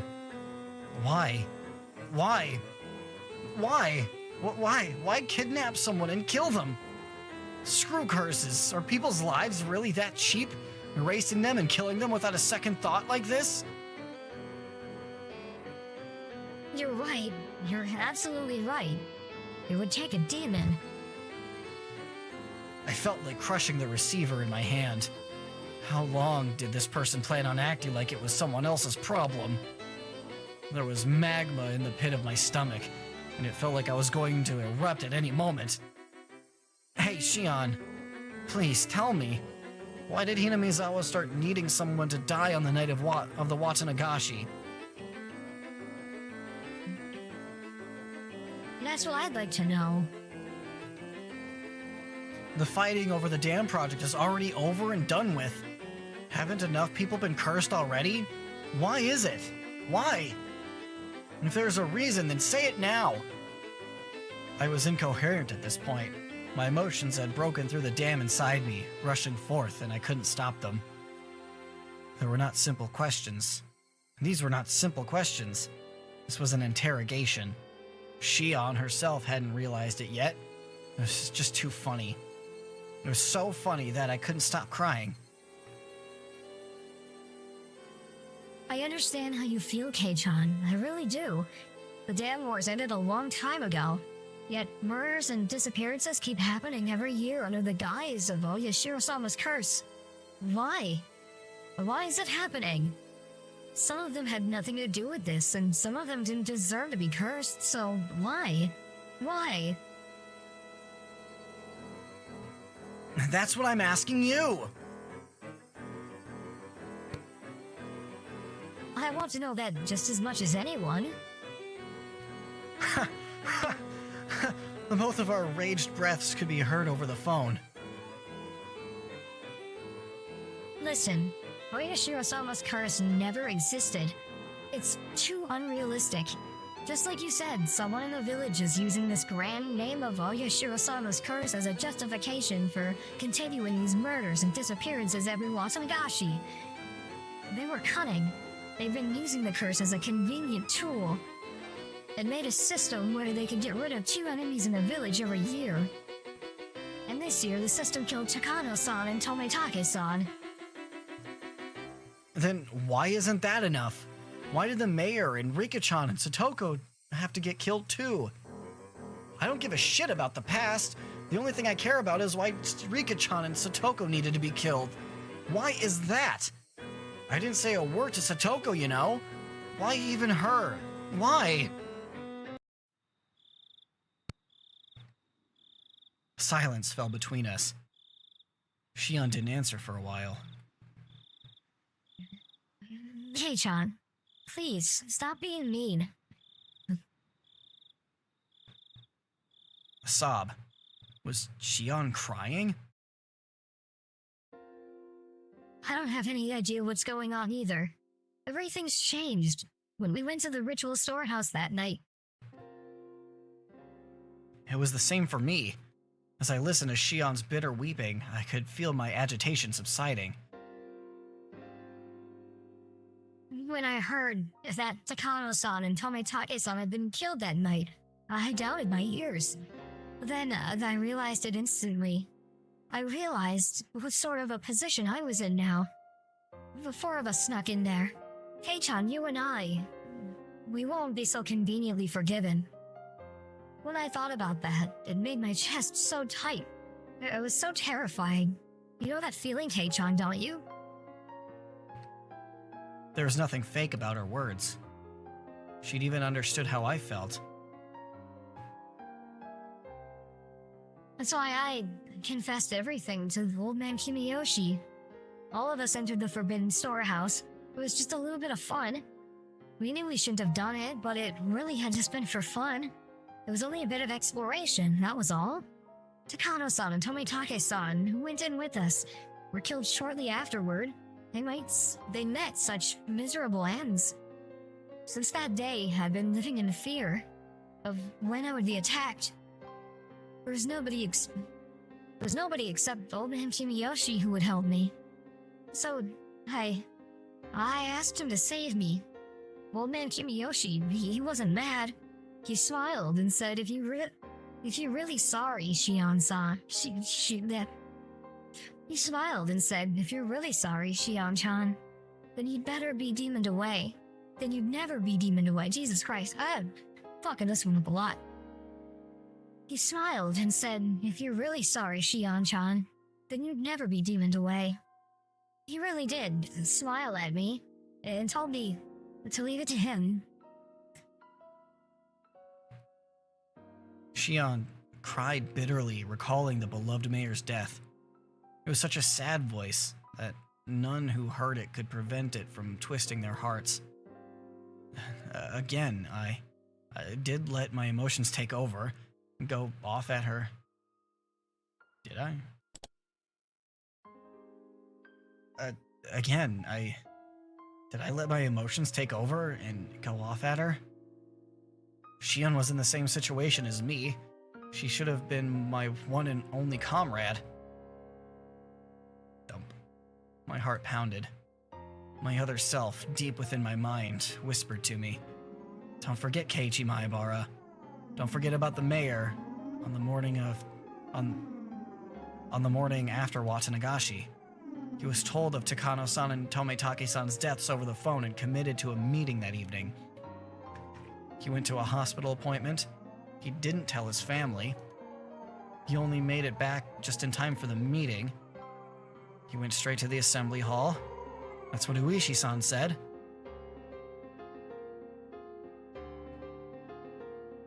When did you let the mayor know?"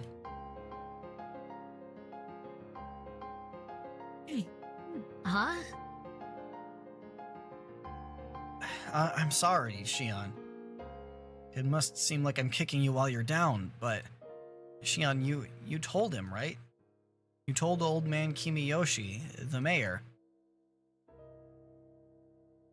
Yes. When? When did you let him know? Yeah. I'd begun to get scared of saying it aloud after hearing her sad voice. I wasn't saying it was contradictory, though. Besides, if there was a contradiction, then I wanted Shion to explain it to me. Did you know that the mayor had a severe case of hemorrhoids and had gone to the hospital for treatment?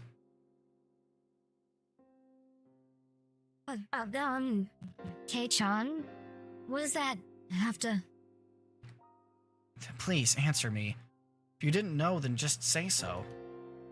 There was a momentary silence. Then, after stammering a few times, she replied, I knew that. He had hemorrhoids. It looked like sitting down was really hard for him. He was going to the hospital. You know which hospital, right? I'm sorry, I don't know that much, but... Kei-chan, what does that have to do with... Shion didn't know what hospital the mayor went to. That meant it was impossible for her to have gone all the way to the hospital to confess everything. Since she didn't know his destination, then she obviously couldn't have seen him on the train either. If there was any other chance for her to contact him, it would have been after he came to Hinamizawa. The train, however, had been delayed, and he only got back right before the meeting was about to start. He didn't have time.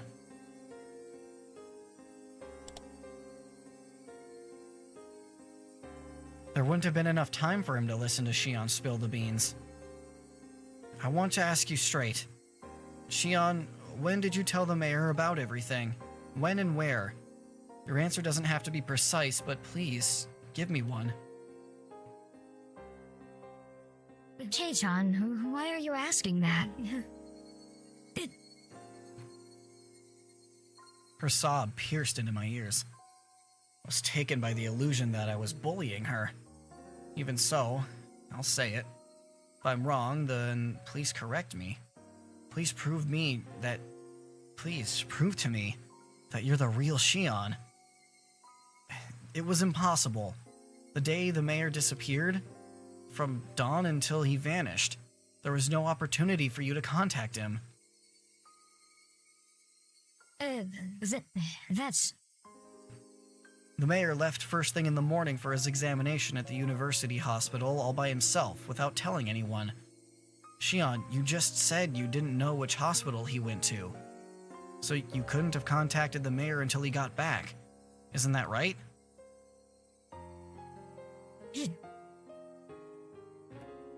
His train back was delayed by an accident, and he didn't return to his house until the meeting was about to start. So there was no time for you to have told him before the meeting started either. I heard Shion repeating her weak sobs. That sort of feminine voice automatically ripped into my heart. It was so painful for me to say it. Shion, did you go to the meeting too? Did you attend it? Did you attend it and tell him there? If you didn't, then there wouldn't have been any time left. The mayor disappeared on his way home. Shion went to the meeting, didn't she? Did she or didn't she? The question was so simple to answer, but she didn't give me an immediate response.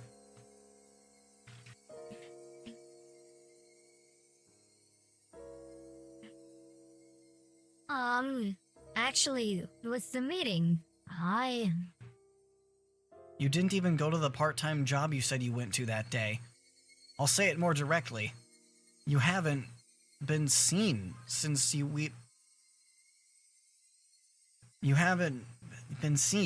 we were at the library together. Kei-chan, well... Shion Sonozaki disappeared the day after Watanagashi. The other end fell silent as the grave. It was so quiet that it was like the phone cord had been cut. I couldn't sense anyone there. Huishi-san says you've been missing. Despite that, you've been calling me every night like this, haven't you?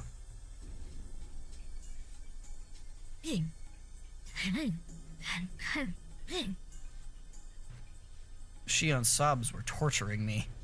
Still, pretty sure I haven't said anything wrong. Please, Shion. If something I said was wrong, please say so. Shion, I'm begging you.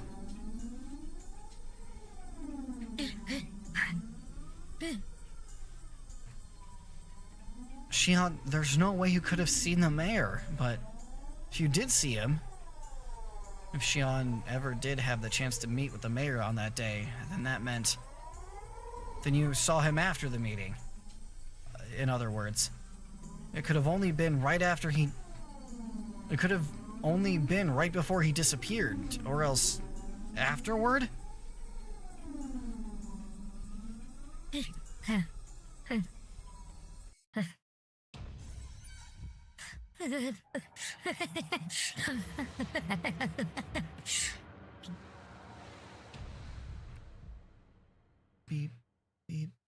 went the dial tone. I stood there dazed for a while until I realized she had hung up on me.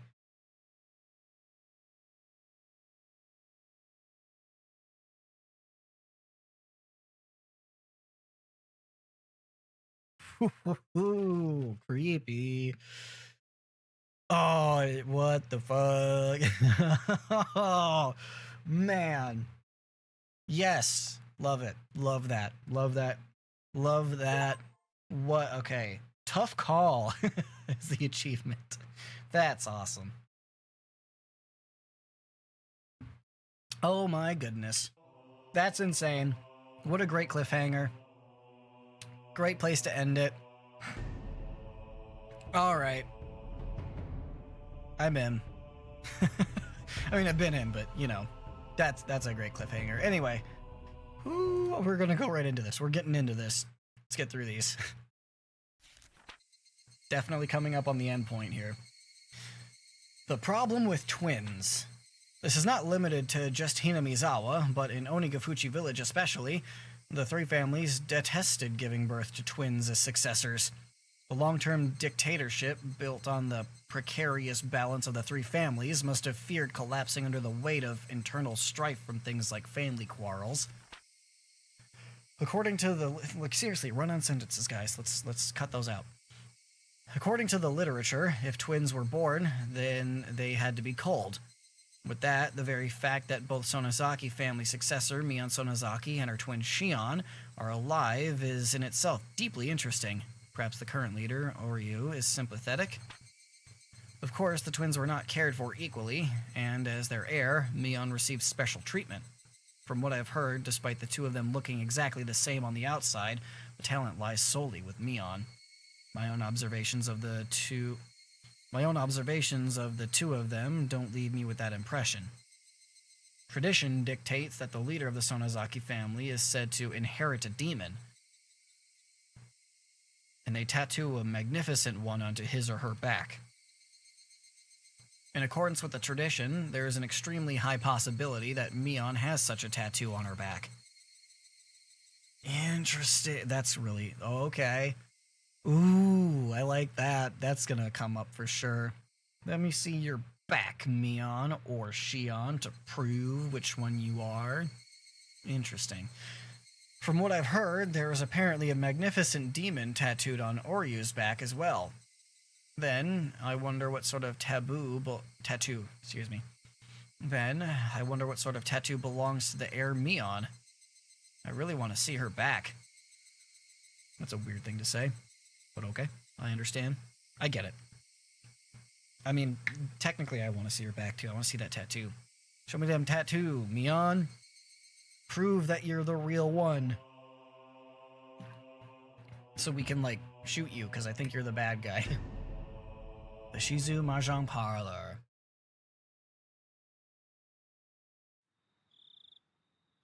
Reserved for the day. Suzu Mahjong Parlor.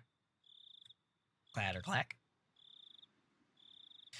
Hey, Kura-chan, the last... No, you know what? That sounds too close to Uishi.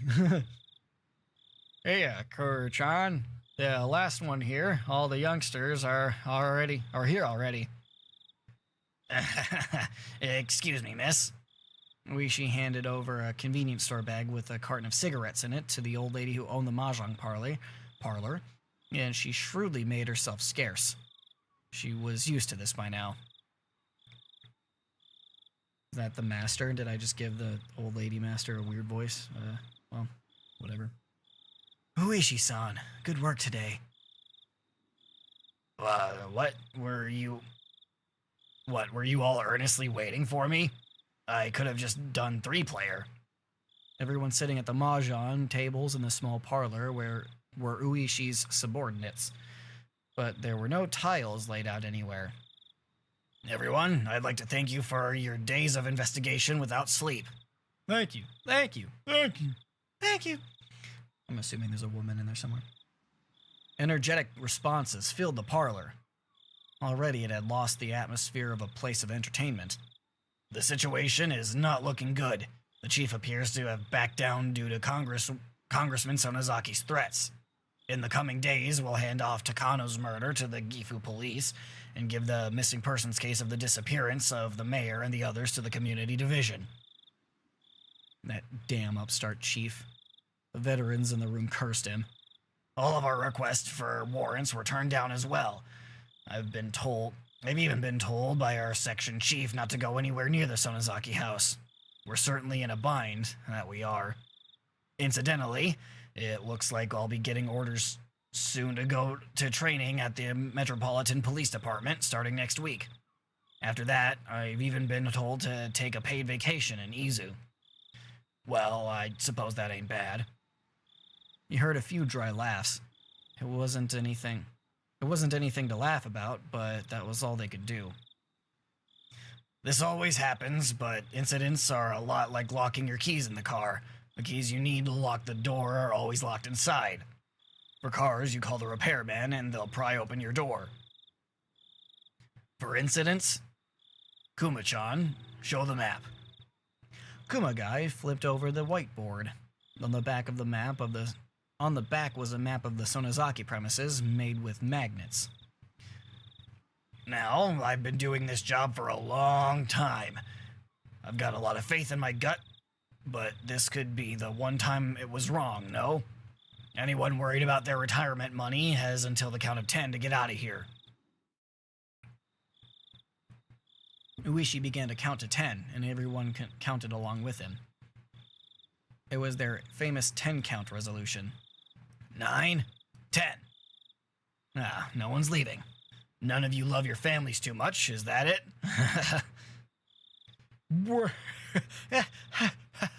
Lol. Everybody laughed uproariously, cheering things up. I want everyone to go over their materials, memorize the locations and blind spots of all the security cameras. Kuma-chan, you'll stand by the command car. Something happens, you'll switch with me and take over. Komiyama-kun will head up Infiltration Team A. Atsushi-kun will lead Team B. Observation teams will set up at points 1 through 8. Banshi-kun, you're responsible for keeping a strict timetable. Control your rotation so HQ doesn't get wise. Now the team on standby has the most important job, alright? If the section chief asks where I am, play dumb. Gotta get that female detective in there again. I'll handle escorting our guest. You can be sure I'll bring him into the venue, so wait patiently, everyone. I wonder if he'll cave. Keiichi Maebara, that is. From what I've seen, we're set up for tomorrow, or the day after in that regard. It'll be easy. Cave? Kuma, what the fuck are you talking about? You slippery bastard. I'm just kidding. Alright, dope. Detective Watanagashi Oh, read all the tips. That was it. That was the last tip. So the next chapter will be the last one, more than likely. Right? That's kind of what that means. My monitor. Damn it. I did it again. Did that shit yesterday, too. Anyway. Dope. Oops, that's not what I wanted. I wanted to move it. There we go. Alright. The last one. The last melon. Yeah. No, I'm excited. I'm excited to see the big conclusion here. Whew, I did fly away first. Oh god, that might be vomit inducing. I'm sorry, I shouldn't do that. Yeah, we're almost done. I can only assume that since that was the last tip, that the next chapter is going to be the last one. Speaking of which, I should probably save before I totally, absolutely forget again.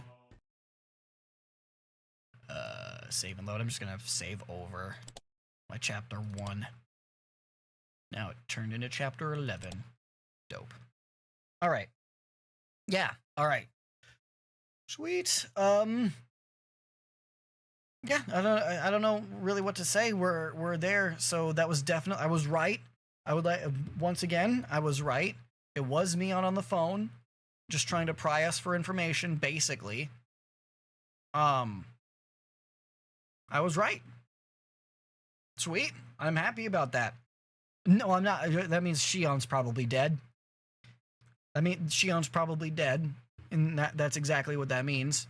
But, I know I said it already, but I went to the movies. Ooh, what'd you see? What'd you see? I haven't been to a theater in a long time. I should go see a movie sometime. Yeah, there's some movies in theaters that I would want to see. Yeah, absolutely. I should see if I can do that. Anyway. Yeah, well, I want to know what movie you saw before I say goodbye, though. This is important to me. Spy X Family. Oh, I did see that earlier. I don't know what that is though. Spy X Family. Oh.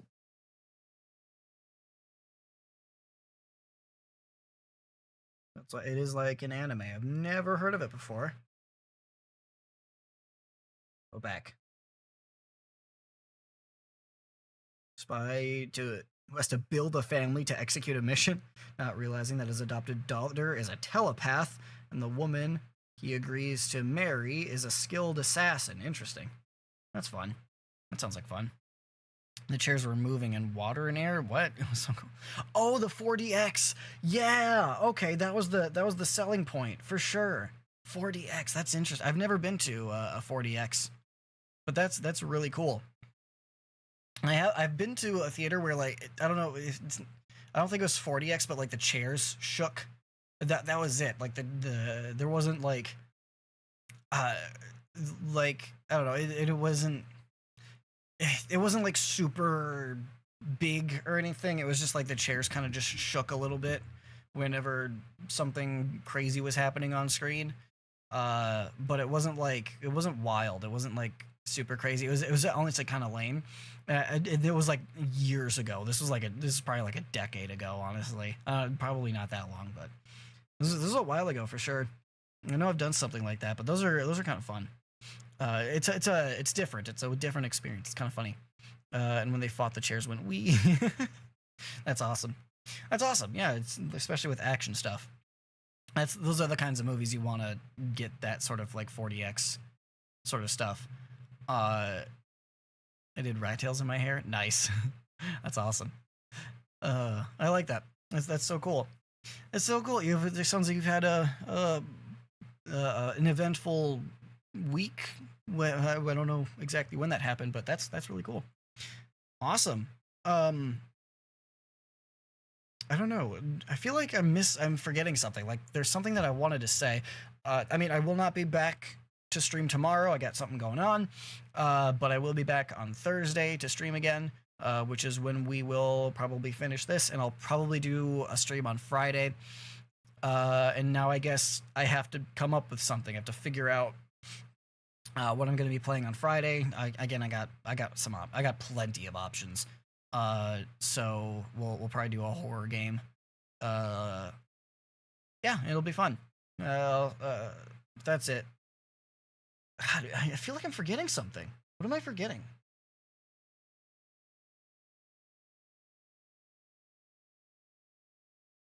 I can't think of it. I don't know. Class of 09? Did you? That sound like... I don't know. I feel like that's been said before. That sounds really familiar. A group of FBI agents who graduated from Quantico in 2009 are reunited following the death of a mutual friend, spanning 3 decades, and told...